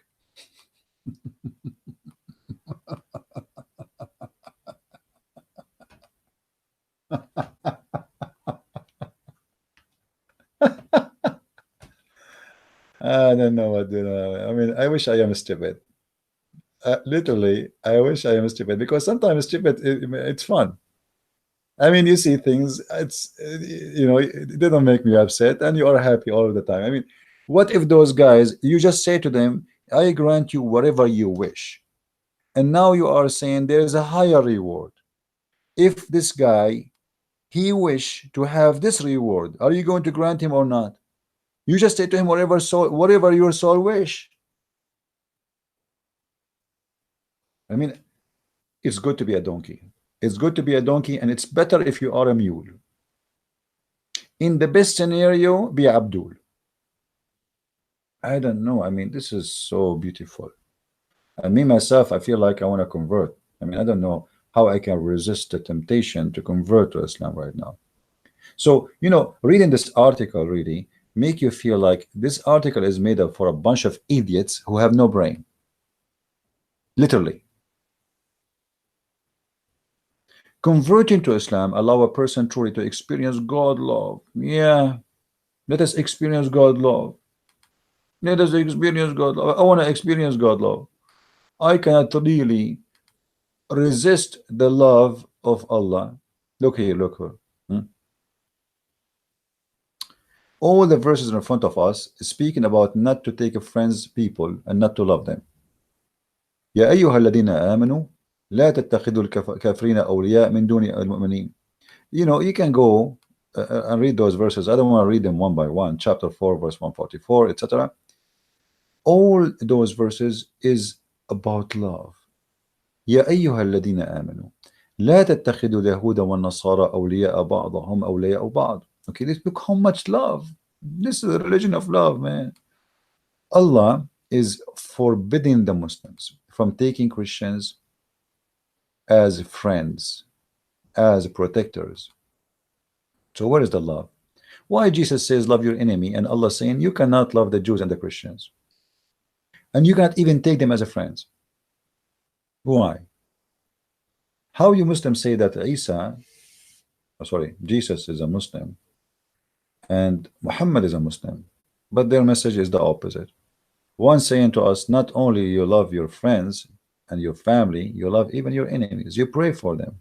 You pray for those who curse you, for those who hurt you.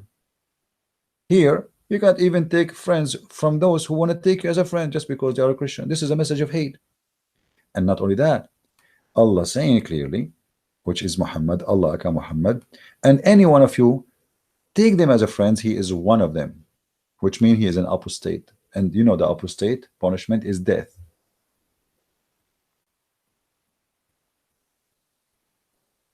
That's crazy. I forgot, sorry. Here, when we were trying to read about the reward of the heaven, we did not go to the to other hadith. I don't know. I think I'm getting old. I'm already 17. All right. Let's see this one. There's many hadith here.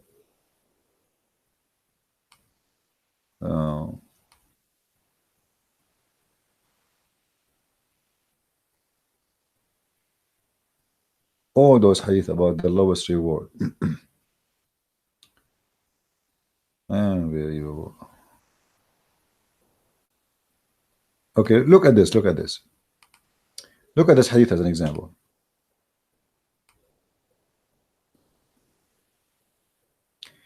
The Messenger of Allah said, indeed, the least of the people in paradise in rank is the one who shall look at his garden, his wives, his bounties, his servants, his beds, and in the distance of 1,000 years.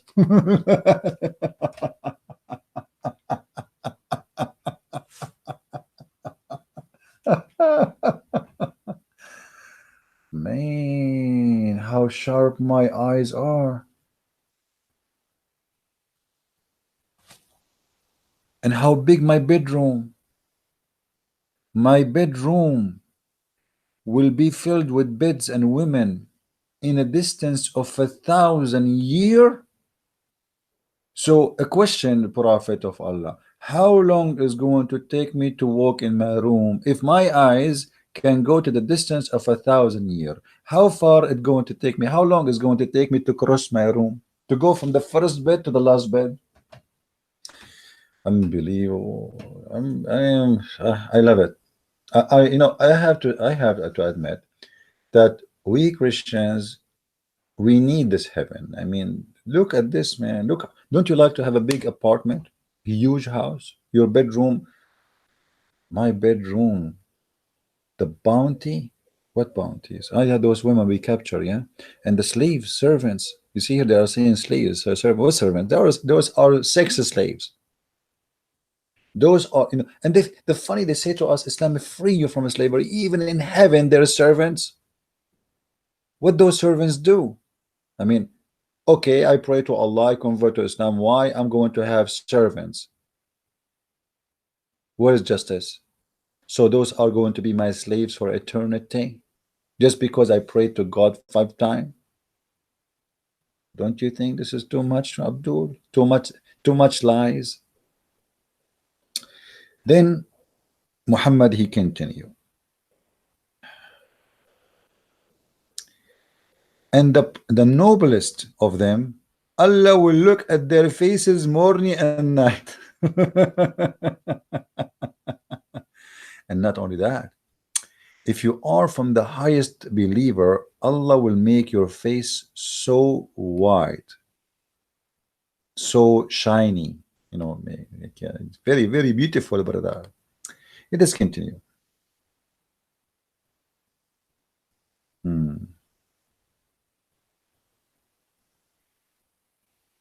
This one is funny, but I'm trying to find different hadith.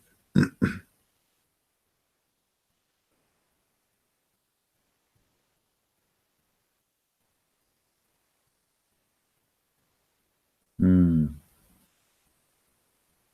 And this is a funny hadith too.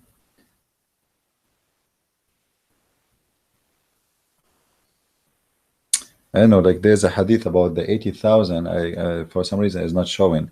The hadith says that in the heaven of Allah you will have 80,000 female. You know, let me see.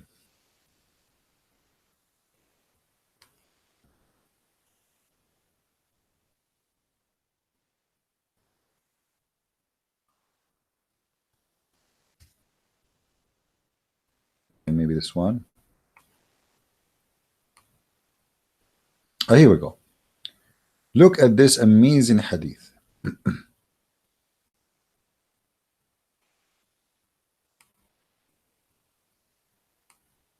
The least of the people of paradise in possession is the one with 80,000 servants. I mean, do you see how much Islam provided freedom? They are allowed to own, they've been forced actually to wage war, capture women. Muhammad encouraged them to attack the Romans so they can get the blonde diggers. And now in heaven, this is heaven now.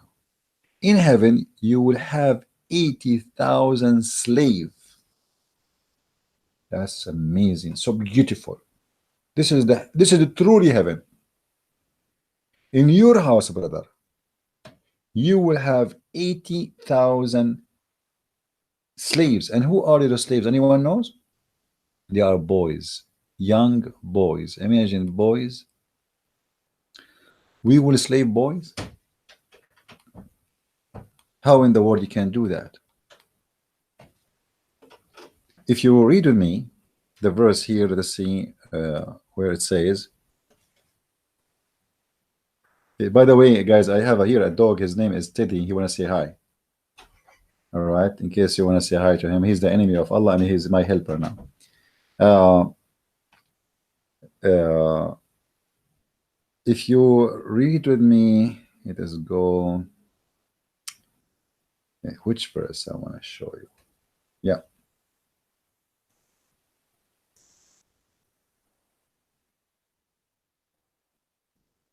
ويطوف عليهم غلمان لهم كأنهم لؤلؤ مكنون. Chapter 52, verse 24. What is this verse saying? And around them, brother, around you in heaven, they will be serving you devoted boys. They are young male servants. They are very, you see here, they are saying handsome. You know, it says in Arabic, they are white like pearls. They are white like pearls, well guarded. I mean, I cannot wait. I cannot wait to have 80,000 little child serving me as a slave for eternity. This is so beautiful. My heart is being touched. I feel like I'm in heaven already. My friend, if you have in your house 4 kids, they will drive you crazy. Imagine in the heaven of this madman Muhammad, you will have 80,000 little boy captured,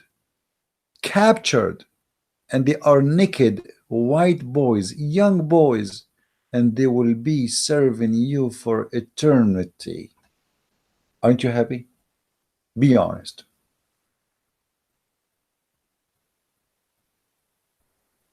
Be honest. That's so beautiful. How in the world you can resist such a heaven? And yet in the article you are saying to me, in Islam you convert to Islam, you will be free. What free? Right now I'm not free anymore, because now you put me in a house. Is not my choice to be there.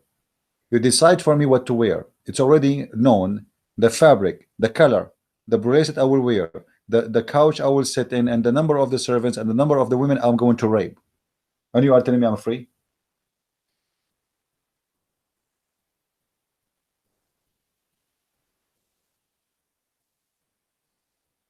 Where is the freedom? Where's the freedom?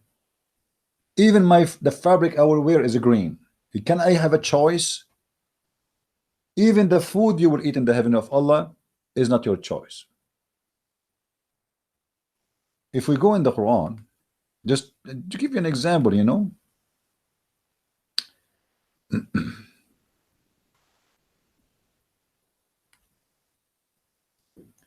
read carefully with me. What I will eat in the heaven of Allah?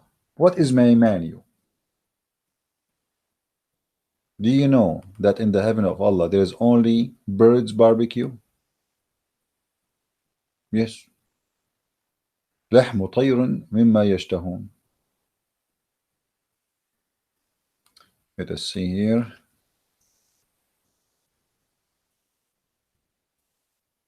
Read carefully with me. Chapter 56, verse number 21. Have you ever heard of a God like this? In this chapter here, actually, it's very funny. I mean, it's really. Here it says, and you will eat from the meat of birds that they may desire. So your menu, only birds. It doesn't say chicken. It doesn't say, we don't know what birds. Your menu, the meat in the menu is only birds. Where is the freedom? Now we are in heaven, but yet I'm going to eat for eternity only bird's meat, chicken. Now I'm in heaven, but I'm going to wear a bracelet Allah He chose for me. Now I'm in heaven, I'm going to wear a green silk clothes for eternity, as if I'm a prisoner, or I am in the mad hospital, where everybody wear a uniform and you have no choice to take it off. Especially in the heaven of Islam, you don't even change the uniform, because according to the Quran, the clothes in the heaven, they will never be ruined, and they will never get dirty, and they will never have wrinkles. So I enter heaven, I wear the green silk fabric for eternity. And in the heaven, I will be addicted to alcohol, and I will be serving by youth who they are very young for eternity. And remember, those youth, they will not bleed, which means they will have sex with me too. And then I am going to be giving cups, and there is in my house there will be flowing fountains. And anyone remember those fountains? What is the fountain in my house? Who remember? Let us see how many of you. What is the time now? Man, the time go fast. It's getting again, guys. I don't want to remind you tonight. We will do live broadcast, me and the brother Amir and some other brothers, but we don't know how many there will be, so don't forget to join us. I posted a link for the page of brother Amir, because I might not be able to broadcast on my channel, so you can see it in his channel. So in the info you will see a link, video link for his page, and you can view us later in that page. The fountain of life. Thank you, Narrow Gate. Yeah, you are a German. You really are a German, man. You see, I wish I can say I went to Germany and I found it full of German. I cannot say that no more. I went to Germany and I found it full of non-German. I took the bus. You know, I took a bus. I look in the bus. There's no German in the bus. I'm serious. There's no German in the bus. I think the only German was in the bus. It was a driver. I know what happened to this country. I have no idea. I thought I'm coming to Germany. I found myself coming to a different country. This woman in your country, the leader of this country, she screwed everything up.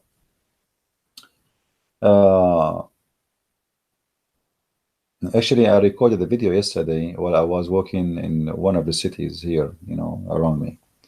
I will post it later in YouTube. Now, going back to the fountains. You remember before we spoke about the fountain of youth. You remember that story of the Prophet Al-Khadr? Prophet Al-Khadr, Al-Khadr mean green. Al-Khadr mean green. And why he was called Al-Khadr? according to Muslims and according to Islam, not to me, because he drank from the fountain of youth, the fountain of youth. And since he drank from the fountain of youth, which you can see an example of it in the movie. It's called the Pirate of the Caribbean. I don't know which part. You know, the Fountain of Youth, by the way, is old in many mythology, in many religions, in history, and today is still exists as a story. You know, to the point we see it in movies. You know, all kind of fiction movies you will find always story of Fountain of Youth. Actually, let me see if I can find the hadith for you.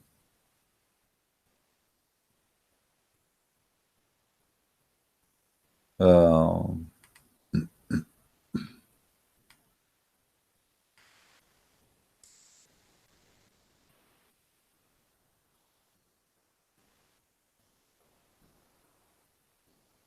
let us see.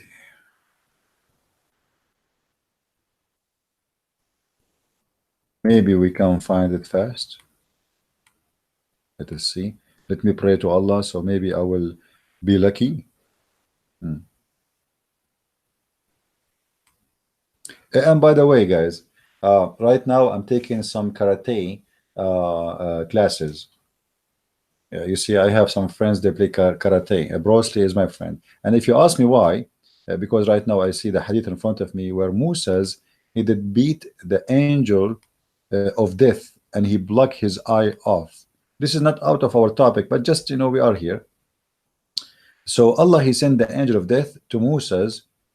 Abu Huraira reported Allah Messenger having said that the angel of death came to Moses and said, respond to the call of Allah, i.e. prepare for death. Now Moses is a very stubborn Jew. Moses, peace upon him, gave a blow at the eye of the angel of death and knocked it out.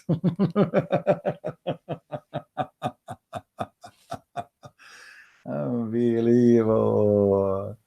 If this is a true story, guys, must be a true story. I mean, it happened all the time, especially if you are a Jew. I mean, imagine you are a Jew, and not only a Jew, you are Musas. Do you know how many belt Musas have in the art of fighting? He graduated from the Kung Fu school.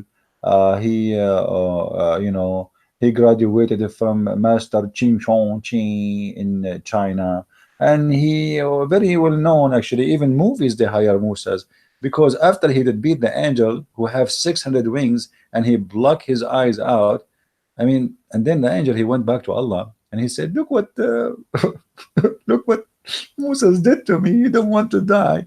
So Allah he put his eye back, and I'm so glad that Allah he can fix that. I mean, that's amazing. And you say to me in Islam there's no miracle? The angel went back to Allah the exalted and said, you send me to your servant who does not like to die, and he knocked out my eye. Allah restored his eye in a proper place. I'm so glad it is restored in the proper place. I was afraid Allah will put it in his ass. Excuse my language. I cannot hold myself from being unbelievable. Imagine Allah restored the eye in not in a proper place. What do you think is going to be in his nose? I mean, look how Muhammad is so clear in details that he restored the eye in the proper place. You see how he is so too much into details. It is in the proper place. Now let's go back to the story we were trying to show you. I mean, this is very complicated, man. When are you going to finish the topic? You keep jumping from topic to topic. All right, all right. Where is Ainul Hayat?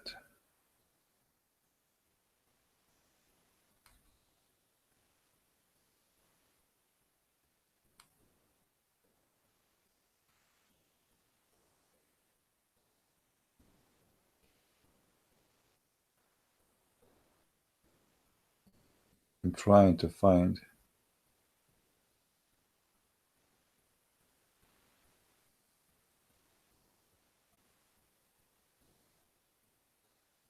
Here we go. In this, here we go. In this hadith here, And this is a Sahih hadith. So don't tell me it's weak, and this is Sahih Bukhari. And this is speaking about Musa trying to find the Prophet Al-Khadr and where he will meet him in the junctions of the two seas. And what is the two seas? According to the Muslim interpretation, that is what the seas of Persia, the Gulf of Persia, which is called today the Arabian Gulf by the Arab, trying to hijack the name, and the Mediterranean. Have you ever heard the Mediterranean meet with the Persian Gulf? How did that happen? Islamic science. So here, Moses asked Allah how I can meet him. Allah told him, take with you a fish, put it in the basket, which means a dead fish. And when the fish is lost, that means you follow the place of the fish. The fish will leave a mark. Have you ever heard of a fish will leave a mark? How that can happen? It's in Islam, it happened. So to make the story short, and I'm not going to read all of it, you know. Our brother Phil there, he will post the link for you so you can save the reference.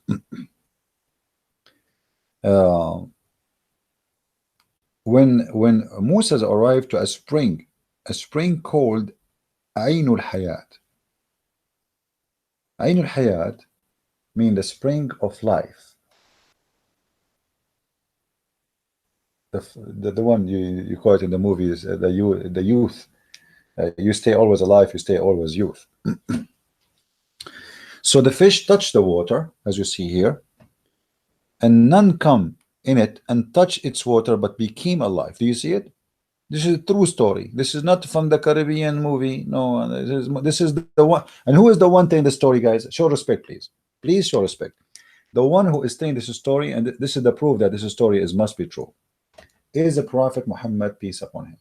And this is why, and this is the clear evidence that this story is absolutely true. Okay.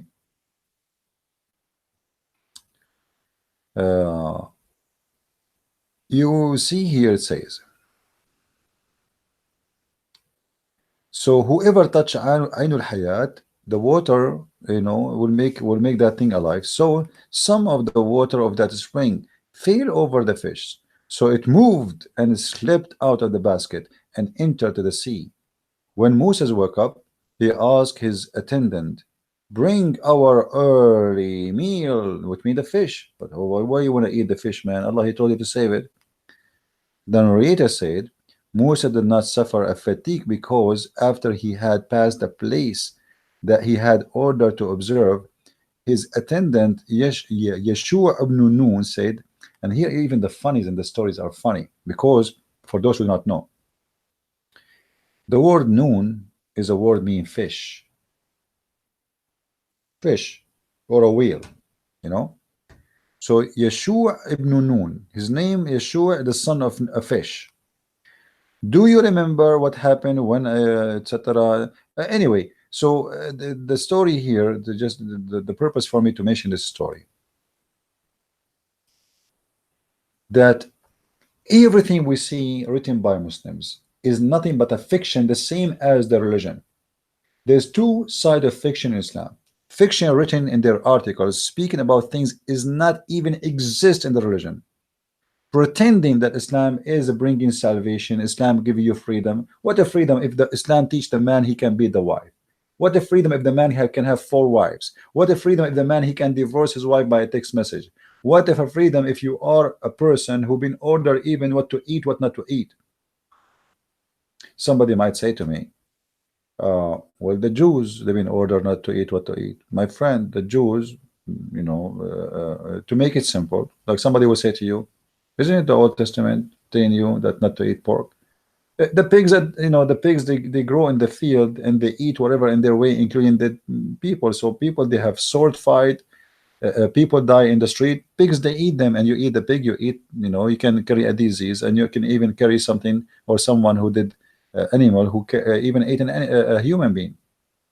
So everything have a reason, but this is not about I am forcing you, I am advising you. You see, when the law of Moses is practiced by the Jews, many of the Jews don't even understand what God is trying to say to them, to the point when Jesus was helping some people, they said to him, you know, even like his disciple, as an example, they were eating or gathering some food, in the Sabbath.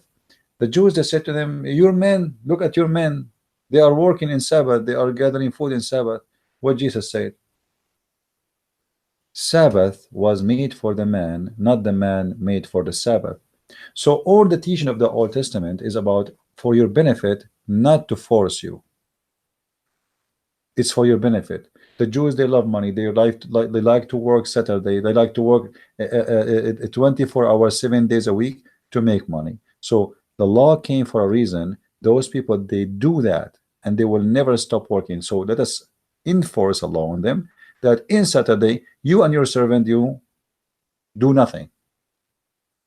But it was not to serve God. It was for the benefit of the man. So Jesus said, Sabbath was made for the man, not the man made for Sabbath. In Islam, all the rituals you see, it's about God. Why you pray? Because God, He ordered you to pray, and if you don't pray, He will punish you. Why you make a donation? Not because you are a good person, but because if you make a donation, the good deeds will delete the bad deeds. And you donate to who? You donate to Muhammad. All the donations spoke of Islam, it's about Muhammad making money, not about donating to someone today.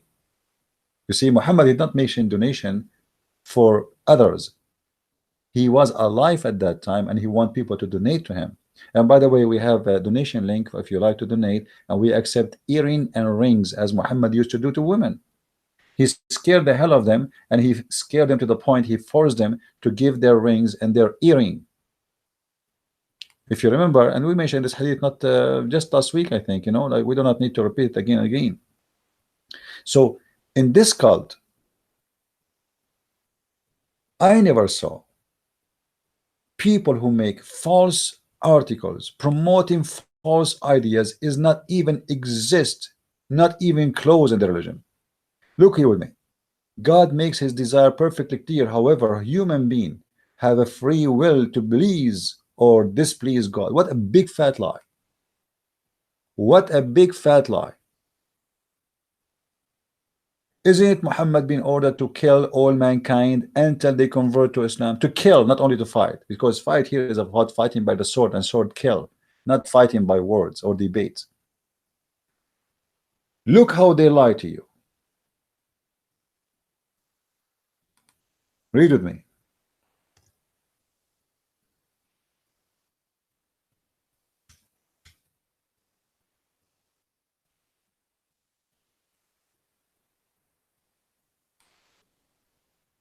All those hadith in front of us is about killing anyone who don't believe in Islam.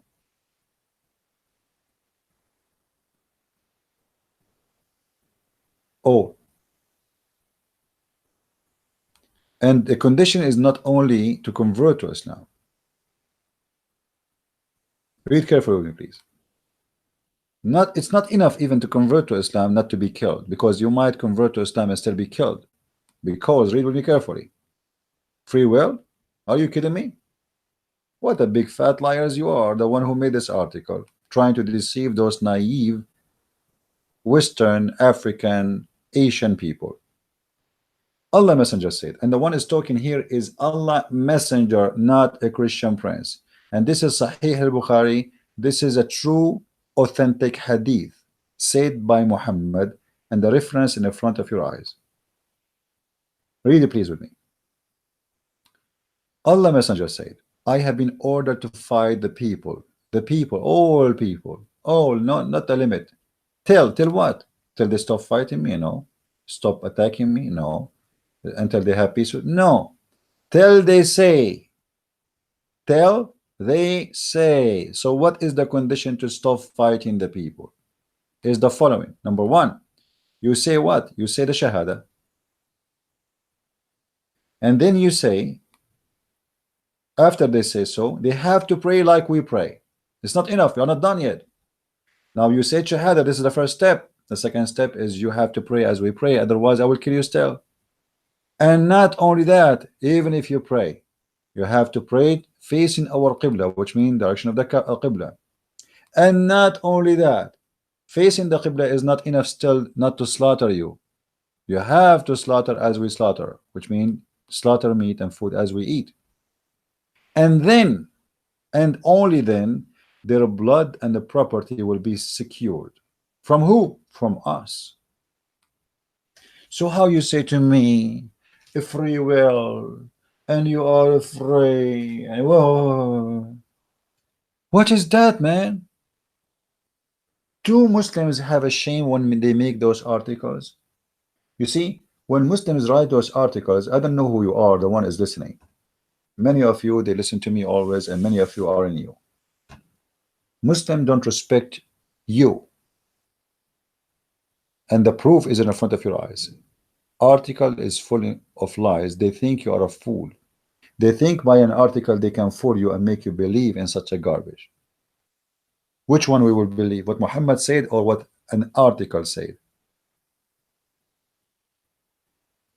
They lie to us. They say Islam always attack those who attack us. Read carefully with me. I've been ordered to attack, to kill all mankind until they do the following and the following and the following. And if they do that, even after they do all of this, if they break any of my conditions, I will kill them. Look what it says. Will be secured to us and will not interfere with them except if they broke what is legal in Islam. So even if you convert and you pray and etc., if you do something not what is legal, you leave Islam. You don't pray like them. You don't stutter like them. If you break any of those, you will kill you. This is why some stupid Western, like Muhammad James White, if you know him, the stupid Muhammad James White, who claimed to be a Christian priest or minister, he keeps saying that ISIS is not Islam, but this is Muhammad. Is Muhammad ISIS? Muhammad saying, if you don't pray to the Kaaba, we kill you. If you don't pray, we kill you. If you don't slaughter like we slaughter, we kill you. If you don't pay zakat, we kill you. So what do you mean ISIS is not Islam? In order to say ISIS is not Islam, you have to say Muhammad is not Islam too. And ISIS, they practice exactly as Muhammad said. Read with me here. This is different hadith, different reference, and it is authentic too. All right, read carefully. It's the same story. The messenger of Allah have been ordered to fight the people until they testify that there is none to worship but Allah, and Muhammad is the messenger of Allah, to say shahada, and until they establish the salah and pay the zakat. You have to pay him money too. It's not enough. Actually, there's a war. It's called the war of apostate. You can go and search it right now. Abu Bakr, he waged a war because people, they refuse to pay zakat. It's about money. By refusing to pay zakat, you are considered to be an apostate. As simple as that. Your blood is free. And Abu Bakr, he said, I swear by Allah, I'm going to wage war on them even if the zakat was a price of a goat, little goat. They have to pay me, because Islam is only about money and sex and power. So if they do that, if they have that, then they will gain the protection from me for their lives and their property. Muhammad is a demon. Muhammad is a gang. Muhammad is the mafia. You see those mafia movies where they come to a store, they say, we give you protection, pay us. This is the jizya. Actually, the mafia business was learned by the people of Malta and the Italian because of the Islamic invasion to Europe. When the Arab was kicked out, the criminals took over and they practiced what the Arab used to do. The Arab, they used to collect the jizya. They force you to pay them as a protection. So we kick the Arab out, the Muslims out, and then we get the mafia criminals taking over the business because they learn from the Muslims how to do this gang business. And this is Muhammad, the gang leader. And yet in the article they say to us, you are afraid to believe or not to believe. I don't know if I want to continue talking. It's going to take me 2 days to finish this topic, but I think we made the point, and the point is so clear that this cult is a very disgusting, and deception is a way of life in Islam. I never saw anyone believe in any religion, regardless if it's a cult or not, lie as someone as he believe in Islam. They have no shame to lie. Please download my videos and share them with your friends. This video, maybe it's long, yes, it's long, but the purpose of having long so we can cover as many we can. And still, really, we did not cover much. As you see, like we are here, what, for uh, more than 3 hours, 4 hours, I'm not sure. So still, we did not cover much. This is a very evil cult, and I need your help, guys.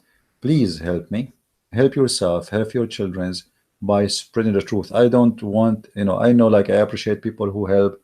They tell people about my books or they make donations. That is a help I really appreciate. But there's bigger help, is to help yourself. And how to help yourself? By saving your society from this cult. The Muslims are targeting your children to convert them, targeting your society to convert them to Islam. And any society will turn into Islam is going to turn into an evil person like Muhammad. Do you want really to have a society believe in this garbage in front of you on the screen? That we have to fight everybody until they practice this and this and this. And if they practice that, even if they break any of those, like if we don't pray, we kill them. If they don't pay zakah, we kill them. If they don't, do you want that? So don't wait until it's too late. They are spending hundreds of millions of dollars to deceive people and to spread Islam in your countries. And what we do here is priceless. And sadly, very few people support what we do. However, the Lord is our supporter in everything we do, and He always make us meet the good ones.